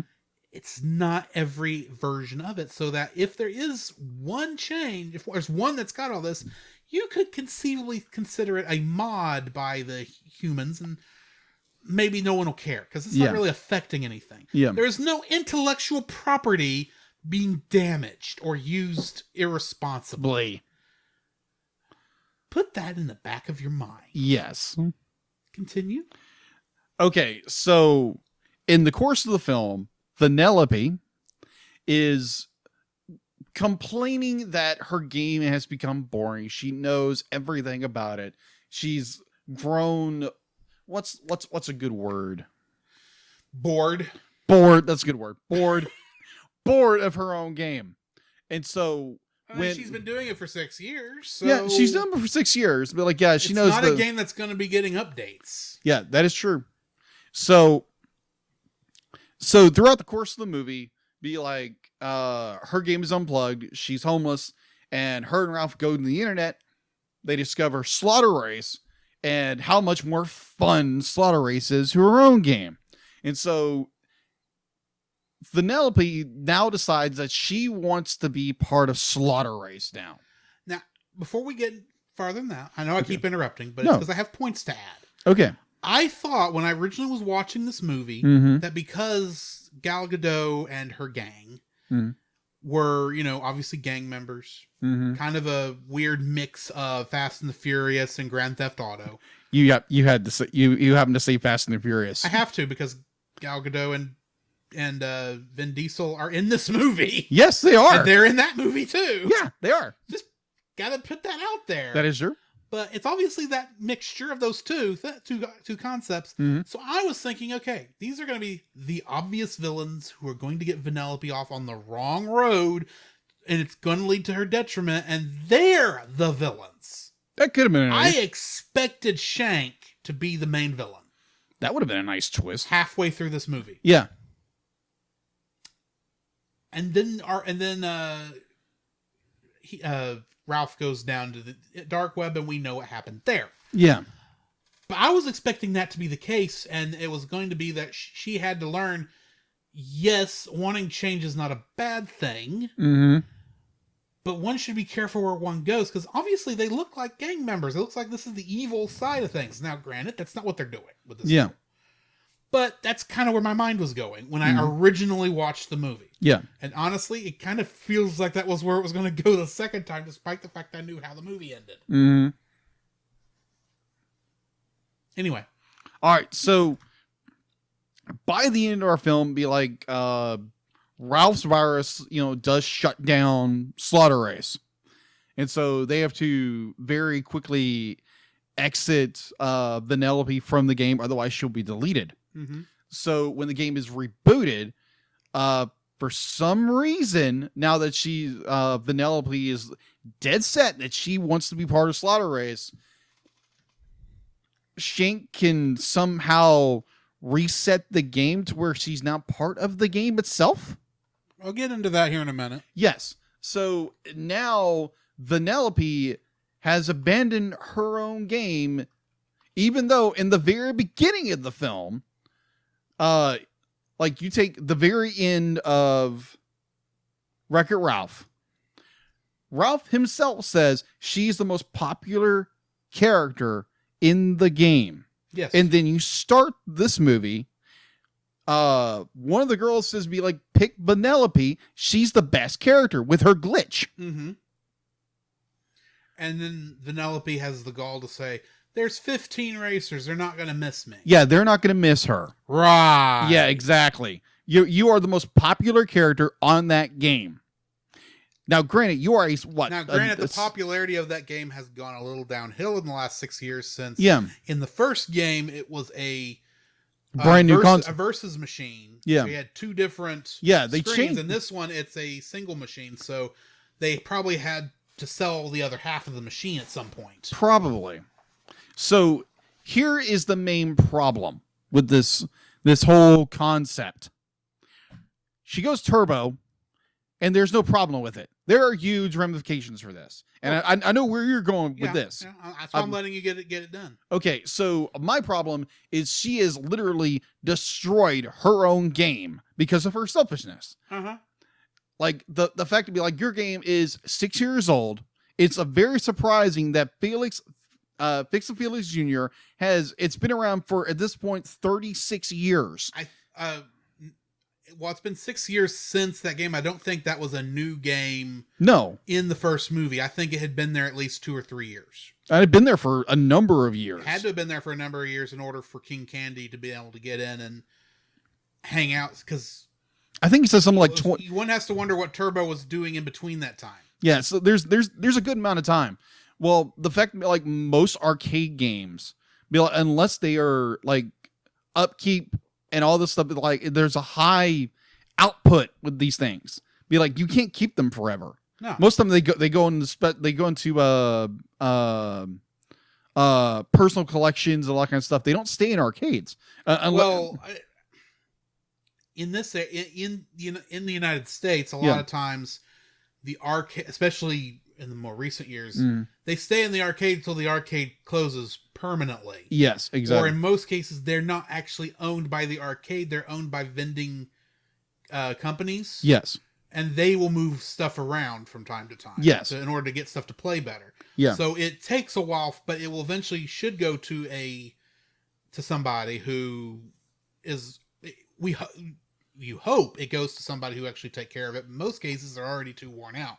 Obviously, Litwack is a lover of this technology and has done his best to keep it all in perfect working order. Yeah. Which is amazing since his shop faces the sun. And that should have faded all those CRTs at the back of the store, including Fix-It Felix Jr. Should have. into oblivion, but that's beside the point. Yeah, that's true. So the fact that now... I'm just saying a real arcade would have had curtains or they would some have light blocking thing from the outside. But exactly. Anyway. You had to get your nice outside light shots. I understand that. It's just, plus, good night. How's nobody broken in there and stolen something yet? Exactly. But... It's a Disney movie. I know. I'm overthinking that part of it. Yes. So that's not the part to overthink. We're talking about the part to overthink. Yeah. Because it's literally a problem with the movie. Yeah, it's a huge problem with the movie. Now that even Mr. Litwack has said when the controller was broken and it's going to cost $200 some to get a replacement. That's more because that's on eBay, and because the company that originally made Sugar Rush is out of business. Yeah. I'll get more into that in my part. So apparently it costs more than it costs more money the game it would cost more money to repair it than to throw it out. Yeah, exactly. Or to scrap it for parts. Exactly. So honestly a horrible decision one has to make, but an understandable one. Exactly. So at this point, the wheel has been replaced, and so now Vanellope is now in Slaughter Race, but apparently that's fine. No, it's not. So now you have a game which she is its own princess has abandoned its own game in order to go live her dream of I want to do something different. Yeah, I want to play in a play sandbox. Now you have condemned your own game to death. Because I guarantee within a couple of weeks, people are going to be like, where's Vanellope? Where's Vanellope? No one's not going to forget this character because you have kids coming there. Side of the cabinet. Yeah, exactly. Like it mentions in Wreck-It Ralph. Now, I would like to point out, this is a note, however long King Candy was in control, Vanellope, despite being on the side of the machine, was not playable. Yeah. We don't know how long that is, but it had to be at least a year, I'm assuming. Yeah, something like that. And that didn't cause a problem, but that was also before the character had her glitch powers. Yeah. So on that note, the fact that Vanellope was a known character in the game, even though she couldn't play, she was a known character to the other racers. And also 2012 is when the first one came out. The internet was a thing even then. It was. So somebody, I assume, would have Googled that game and learned a lot about it, because this is how I am. So I assume there are people out there like me. Yeah. And they're going to notice that, hey, for some reason, this game has a character who was never in it, who's not listed. Yeah. And one of the characters never shows up. What's up with that? Yeah.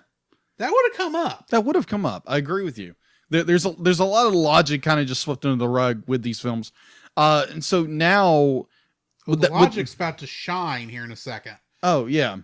Well, the fact that now Vanellope is gone, she's the most popular character in that game. I'm fairly certain that game would probably be doomed. So we've talked about why Vanellope leaving Sugar Rush is a bad thing. Yeah. Best case scenario. Yeah. How this goes. I'm just throwing this out there. Okay. Best case scenario, Sugar Rush lasts for another 6 years until something else breaks on it that you can't eBay a part for. Yeah, exactly. I'm assuming. Yeah, these things these things don't last forever. No, they don't. Something happens and the characters go gameless anyway. And all that time, nobody's noticed Vanellope is gone, and Sugar Rush lasted as long as it would have had Vanellope come back. Yeah. Best case scenario. Yeah, best case. And honestly, I think that's probably what's going to happen. Right. In this case. Even in that scenario, there's only 2 ways this goes for Vanellope herself. Okay. Way number 1. Either A... Okay, first off, do you know how online games work? A little bit, yeah. Okay, let me go into a bit of detail here. There's only 1 instance, probably, of this game. They show no other additional servers, so I'm assuming this is a one-world web game. Okay. There are people, and I do this sometimes myself, that stream these video games. Yeah. Somebody, more than likely, maybe not those first 2, because maybe they were just kids and weren't thinking, we don't see them recording anything. Yeah. But somebody's going to be playing this, and they're going to happen to, or they'll be recording it, or they're streaming it, and they're going to be going after Shank's car. Mm-hmm. And they're going to get stopped by Vanellope von Schweetz in her green, admittedly awesome-looking green car. Oh, yeah. It's a very well-designed car. Yeah, definitely for that character. For that character in that world. They're going to come across that. Somebody is going to notice that clip and say, hey, that character looks familiar. Yeah. Isn't that Princess Vanellope from that kart racer game from a couple years back, Sugar Rush? Mm-hmm. Oh, hey, this also happened. This character started showing up here around the same time that the Wreck-It Ralph virus attacked, nearly destroyed the internet. Yeah. Putting that out there. That's oddly weird. Yeah. And so that's going to get around. People are going to notice that, things have happened. Best case scenario, let's just assume that the company that went out of business, that owned Sugar Rush, owned the intellectual property rights to Sugar Rush. Yes. Let's say they got bought out by the company that owns Slaughter Race. Yeah. At that point, yeah, it's weird the thing showed up, but hey, it doesn't break any laws. No one cares. The character stays in there for, say, the next 10 years. Game shuts down because actually, if the game lasted 10 years, I'd be amazed. Yeah. But let's say the game gets lucky and it doesn't become a fast burning game. It actually lasts a while. It lasts 10 years, goes down. Hopefully Vanellope gets out before they turn the game off and she's able to maybe come back to Litwax. Yeah. Best case scenario, that's the best thing that's going to happen for her. Right. And she's going to be stuck living with Ralph anyway. Yeah. Or she'll find somebody else to hang out with. Who knows? But what about the worst case scenario? Yeah. At the end of the movie, she says that the game is going to be patched. Yeah. In 3 months. Mm-hmm. What if they don't own the intellectual property rights to Sugar Rush and have use of the character of her? What if the people who do own the intellectual property rights to her character have sued Slaughter Race, the owners of Slaughter Race, for misuse and misappropriation of their intellectual property, which they would be legally allowed to do. Yeah. Which means that 3-month period, there may be a patch before that takes her out. Yeah. They may not know it's coming until it's there, and all of a sudden this Vanellope von Schweetz is dead. Is gone. Because she was patched out of the game because nobody knows who added her code there. Yeah. It's not supposed to be there. It could be something else. It's a hack. It's not what the game developers intended. Mm-hmm. They take her out. Vanellope's dead. Yeah. And because there's a very good chance they would have made that change. That could have been a hot fix. The game wouldn't even have to go down for that to happen. Wow. And the character's just gone. Because the only way Vanellope's safe is if she's not in the game when they delete her code. Yeah. She'd be literally in the internet. Right. That's the only way she survives. More than likely, she's going to be in game at the time, and she'll only have until that instance of her character gets respawned. And then she's gone. Yeah. She won't respawn because her code's not there anymore. Yeah. And it's the same equivalent as if she died outside of Sugar Rush. Yeah. Because she did. Mm-hmm. That's the bad part about this. This is not just bad for Sugar Rush. It's bad. It's bad for her. Exactly. It is the worst possible. It's short-sighted. Exactly. And that's like 90% of most of the problems I have with this film is how short-sighted Agreed. it is. This movie takes place in less than 24 hours. Yeah. And it's only, and as far as we know, the characters are only going to be good for about another week before something else can happen. Yeah. I sincerely doubt, this is not a good idea on her part, no matter how you cut it. Yeah. It will not affect, in any meaningful way, I think, Slaughter Race itself. So it's not like the times when Turbo went turbo. Yeah. Or when Ralph nearly went turbo, where Yeah. where they both literally took down 2 games. True.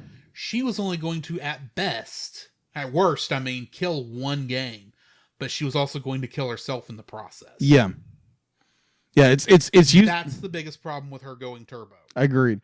Also, it's this idea of instant gratification. The one of the problems. Following your heart, it will always lead true. Bull hockey. Exactly.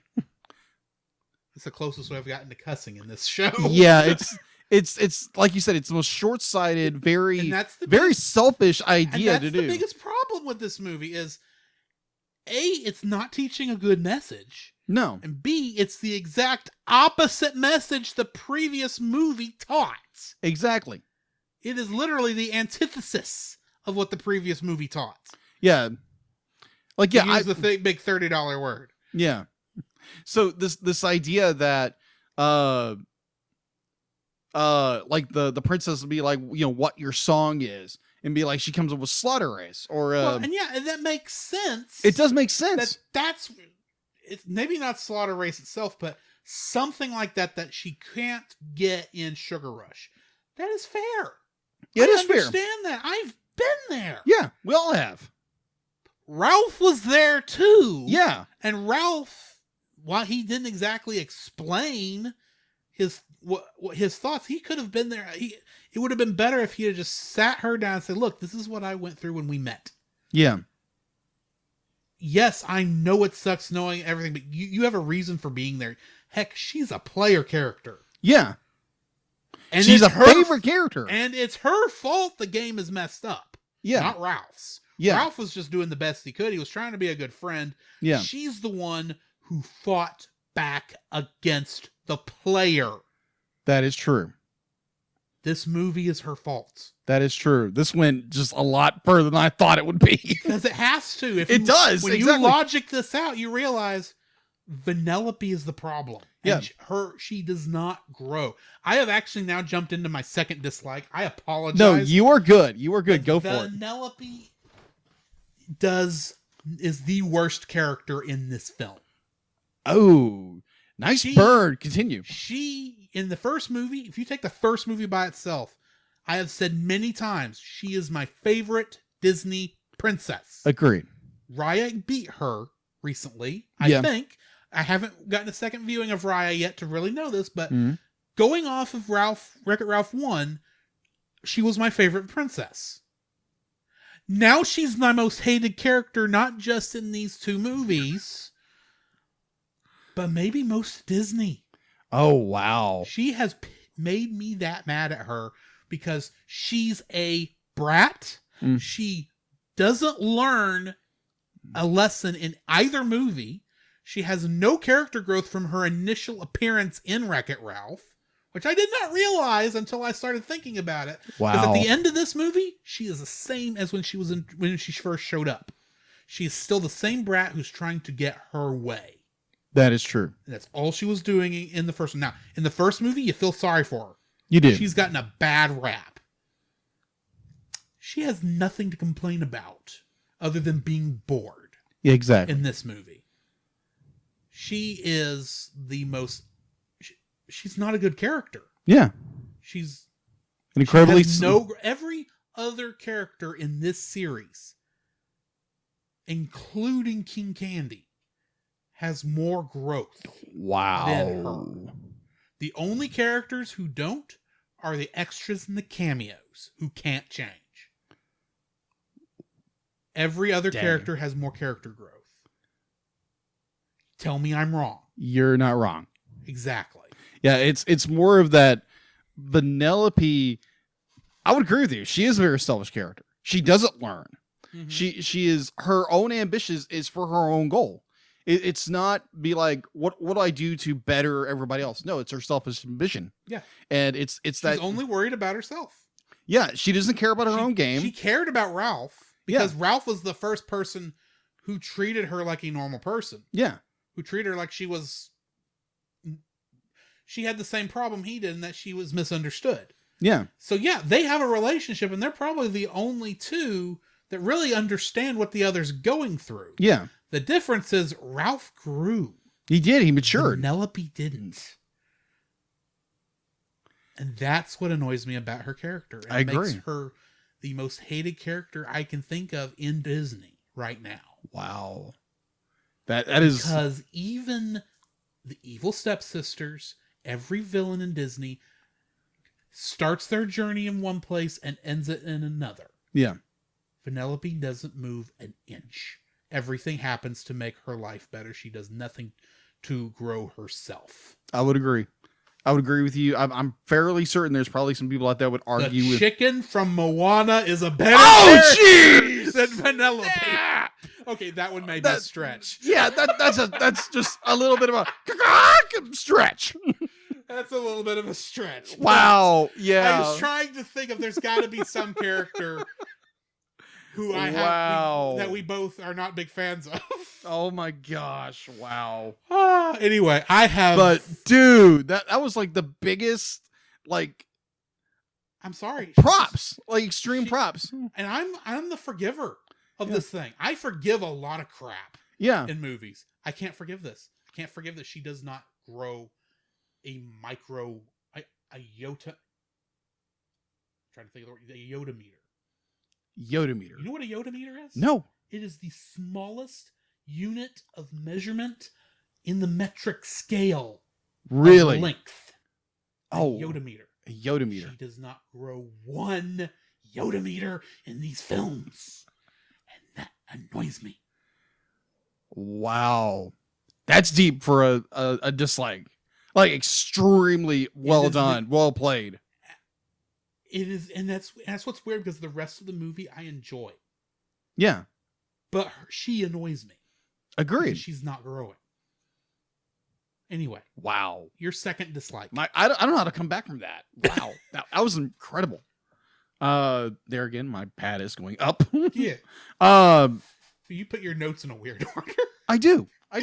Well, my I know what it is. You write the movie, you watch the movie, and you write your notes first for the movie. Yeah. And then you get all the news and all the info. Exactly. And stuff. That's why it's in that order. Exactly. So, kind of speaking of Vanellope, okay, so I understand that her glitch is a big thing. Why does she still have her glitch? That's actually explained in the first movie. Okay. In the first movie, her code was messed with by Turbo. Yes. And it was pushed out to, away from everybody else. Yes. So she was still, one would assume, getting experiences off screen and growing in that way. And that is the part of her programming that's stuck. Dominance when the game reset. Yeah. Because when the game reset, her code was stabilized. It did add back in her princess outfit, her title and everything. Everything else, everyone's memories, all that came back. But it was added to the code that was already there. Yeah. Which included I would agree with glitch. you. Yeah, agree with you on that. It's just like I'm watching this film because I would say glitch is worse here than it is in the first movie. I agree. It's it is more tied to her emotions. Yeah. The first movie, it's not tied to her emotions at all. It just happens at random times. Yeah. And she does finally get some control over it. Yeah. But now it's tied to her emotions for some unknown reason. Yeah. Agreed. So yeah, it was just it was a little more. I was a little more confused. I was like, why does she still have her glitch? I mean, I understand it was kind of a cool thing, but why is her glitch even more glitchier? So yeah, it's more of a nitpick. It's just like, Yeah. It's okay. She's a little more glitchy. Okay. And I understand why, because, it makes her character a little more cooler. That's about it. Pretty much. It was what made her unique. Yeah, agreed. Now, granted, that's more of a nitpick. So, yeah, that's my number 2. Glitchier Von Sweets. My third dislike. Yeah. What's going on at the arcade during all this time? Okay. This is a nitpick. Okay. I will grant you. But we got to know all of those characters, namely Felix, Calhoun. Mm-hmm. Those two. Yeah, absolutely. There's a story there, them raising those kids. I would love to see. Yeah. There is events going on there. You could have had a flashback to, we didn't even get a flashback to the wheel arriving and Litwack being confused. In fact, after Litwack's avatar goes into the internet, we never see him again the rest of the movie. Yeah, sure. What happened back there? I know it's not important to the overall story. Yeah. But I would love to know what's going on back there, because we got to know them last movie. Yeah. And they are, with the exception of Ralph and Vanellope, they're all sidelined. Agreed. And that's annoying. I would agree with you on that. That's just an annoying thing. That's a nitpicky thing, because I was looking for for more dislikes after my hatred of Vanellope ran hot and trying to complete stuff out. But yeah, we stay so long with Ralph and Vanellope that we don't get anything back home. I would completely agree with you on that. And the kind of, And I think there's a reason for this. Okay. And this is another little mini rant I'm about to go on. Okay. Fair warning. Ran away. I think this film was written with the idea, hey, what's better than just arcade characters interacting with each other and having a story based around that? Why don't we have them go to the internet? Yeah. Do we want to make a new characters? No, let's just use the old ones. Okay, how are we going to get them to the internet? Well, we'll just have them go through a Wi-Fi router. How are they going to get to the Wi-Fi router? Oh, it'll be plugged in. Why are they wanting to go to the internet? Oh, well, I don't know. The wheel on Sugar Rush broke. And the only way they can get it is to go to eBay. Or whatever the auction site was before eBay signed online. Signed on to the film. Everything's like, we were here and we've got to get to the internet. So we're just going to rush by all this stuff before that point as fast as possible. I would agree with you on that. In my mind, if you're going to do something like that, skip all that stuff. Go straight to, hey, straight to Ralph saying, hey, I bet you're wondering why we're on the internet and not back at Litwack's. Well, let's go over that and do a 5-second scene. It's like, oh, this is what happened. This is why we're not there. Yeah. You don't even have to bring all those voice actors back. Sonic can just stay chilling on his island for all that matters. Yeah. Eat some chili dogs. Exactly. You don't even have to bring him in. Let Zangief rest. You don't even have to. That's the thing. I've seen sequels where they only wanted to focus on the two mains and everyone else. Yeah. They just put them to the side. I've seen movies like this before where they literally just start off where they want the movie to be and just have a vague mention of what happened. They spent so long trying to get to the internet that the fact that we never come back from the internet until the very, very end sticks out.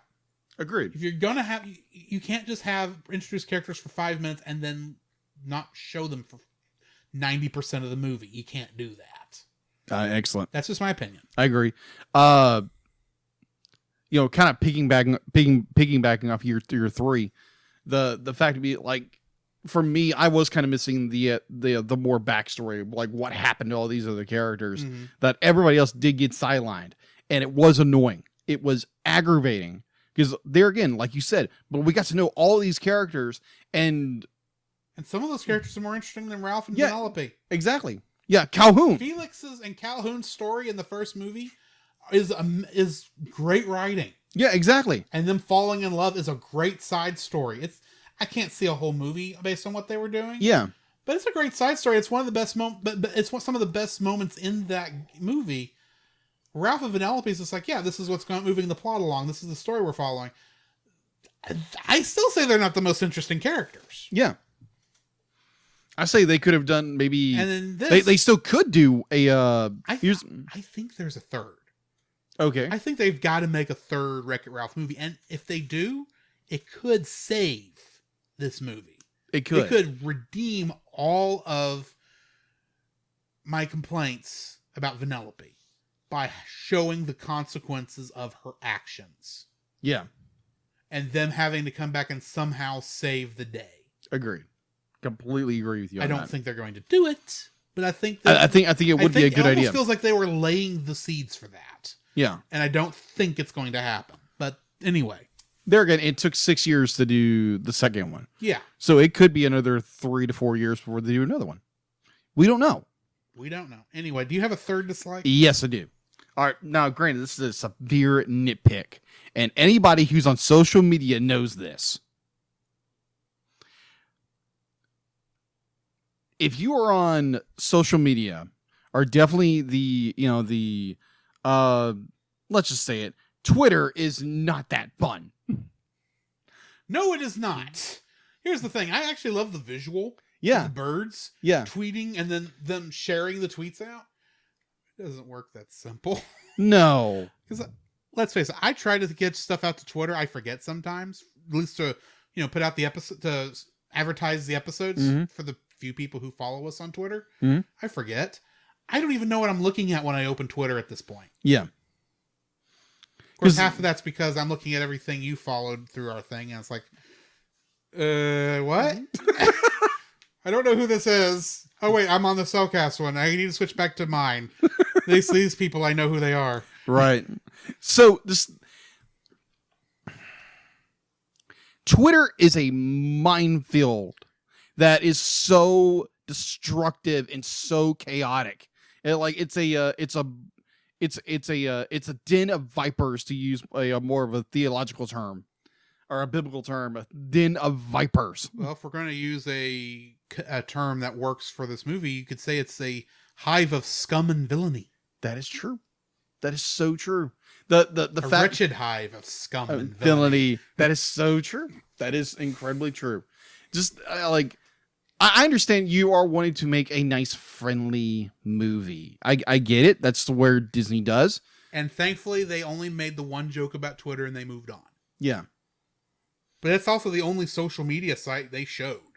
Yeah. Except for like the comments in And BuzzTube. In BuzzTube. And yeah, you don't read the comments unless you're us and have to know what people are actually saying. Yeah, exactly. And that's the thing. Ralph should be reading the comments. He's the content creator. That is true. He needs to know how people feel no matter how horrible it hits you. Yeah.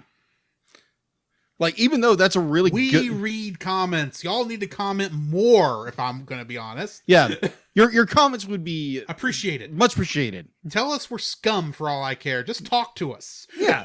Maybe not scum, but... I'm hoping it's something as nice as scum. Yeah. At the worst. Yeah, look, Twitter blows up and be like, did you listen to those podcasters? They were horrible. Then Twitter gets after us. We dare to say bad things about Twitter. Oh, I don't care about Twitter. I'm not saying Twitter. I'm saying any comment section that we're Yeah. connected to. Agreed. Say something. Agreed. Believe it or not, especially if you're on Apple Podcasts, that helps if you comment. Yes. Just give us 5 stars before you drag us through the mud. That's all I ask. But anyways, Actually, I'll take anything at this point. yes, exactly. So We have one review on Apple Podcasts right now. So the representation of Twitter, like it's fun. Be like, that's more like a really like it's a cute visual gag. It's a cute visual gag, but It it's is not nothing like Twitter. what Twitter is actually It's not like. Twitter. Twitter is I like, wish it was that sunshine and roses. oh yeah, But it's absolutely. not. No, There it's- is no bluebird of happiness at Twitter. It's a Hades of misery and torment. It's a wretched hive of scum and villainy. Josh just said, note to self, leave a comment calling Jacob and Drew scum. Yes, Josh, go right ahead. Yeah. Anyway, so that is my third dislike. Do we have anything else to add before we jump into ratings? Oh my gosh. Because it's getting late. It is getting late. It's 10 o'clock. It is 10 o'clock. We're usually done by like a half hour ago. Well, I had to go into my TED Talk, remember? And so did I. So yes, I think that's it. All right. Believe it or not, after everything we've said, I'm giving this a 7. Yeah, same here. Because it's a fun movie outside of my complaints. Yeah, it's one of those movies that in the moment, I know something's not right. Yeah. But I don't care, and I'm following along with the movie. Yeah. It's only when I think about it later and realize the ramifications of what she's doing that it annoys me. Yes, I agree. I'm in the same boat. The fact to be like, it's a very well told story. You have very good characters. Either way, you have this enormous problem or this glitch, the lack of a word, glitch within the film that basically snowballs it in some fashion or form. But overall, it's still an amazing movie that I'm hoping and praying they, make a third. Yes, let's see if Disney can count to 3. Yes. Because they haven't yet. Well, they did count Pixar did. But Pixar. Disney hasn't. Well, no, Disney. I was thinking Aladdin 3, but that was in... That's Disney Toon. That's Disney Toon. That's not Walt Disney Animation. Yes. Walt Disney Animation only made 1 Aladdin movie. Yeah. They've only made, I think... In all the sequels that Walt Disney Animation has made, of which... 3. There's 3 movies that have more than one... Oh, no, 4. Okay. There's 4 Walt Disney Animation Studios films that have sequels that Walt Disney Animation Studios made. Okay. Winnie the Pooh. Okay.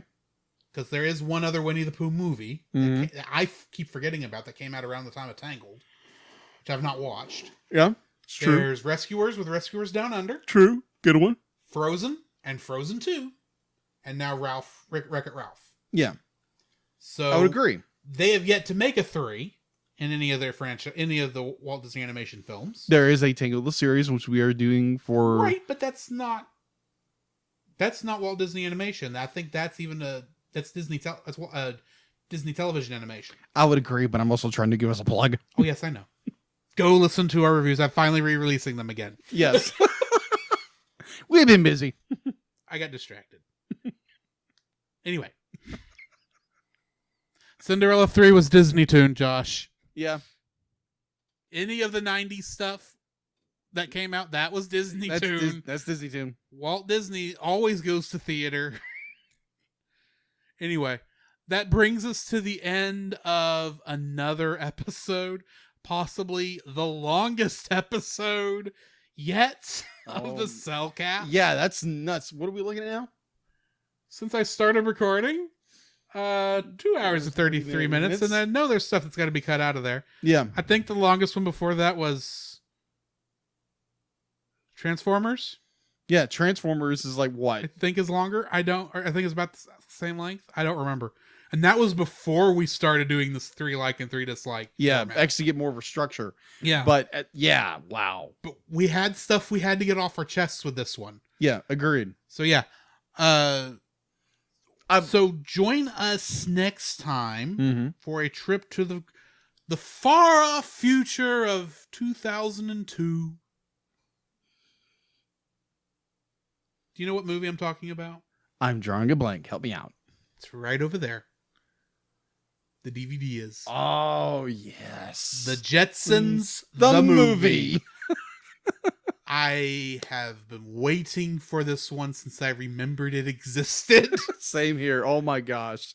Trip down memory lane. Oh, yes. And see how our nostalgia compares to what we see now as adults. Yes, because I haven't seen this one since I was 5. Yeah. Since I wore the VHS out. Anyway, join us next time for that one. In the meantime, this has been Drew, This is Jacob. and we will catch you in the next frame. Stupid sprocket. Come, Jacob, we must prepare for next week. Prepare for what, Drew? The same thing we do every week, Jacob. Record a podcast! Oh, boy. So where can they find you, Jacob?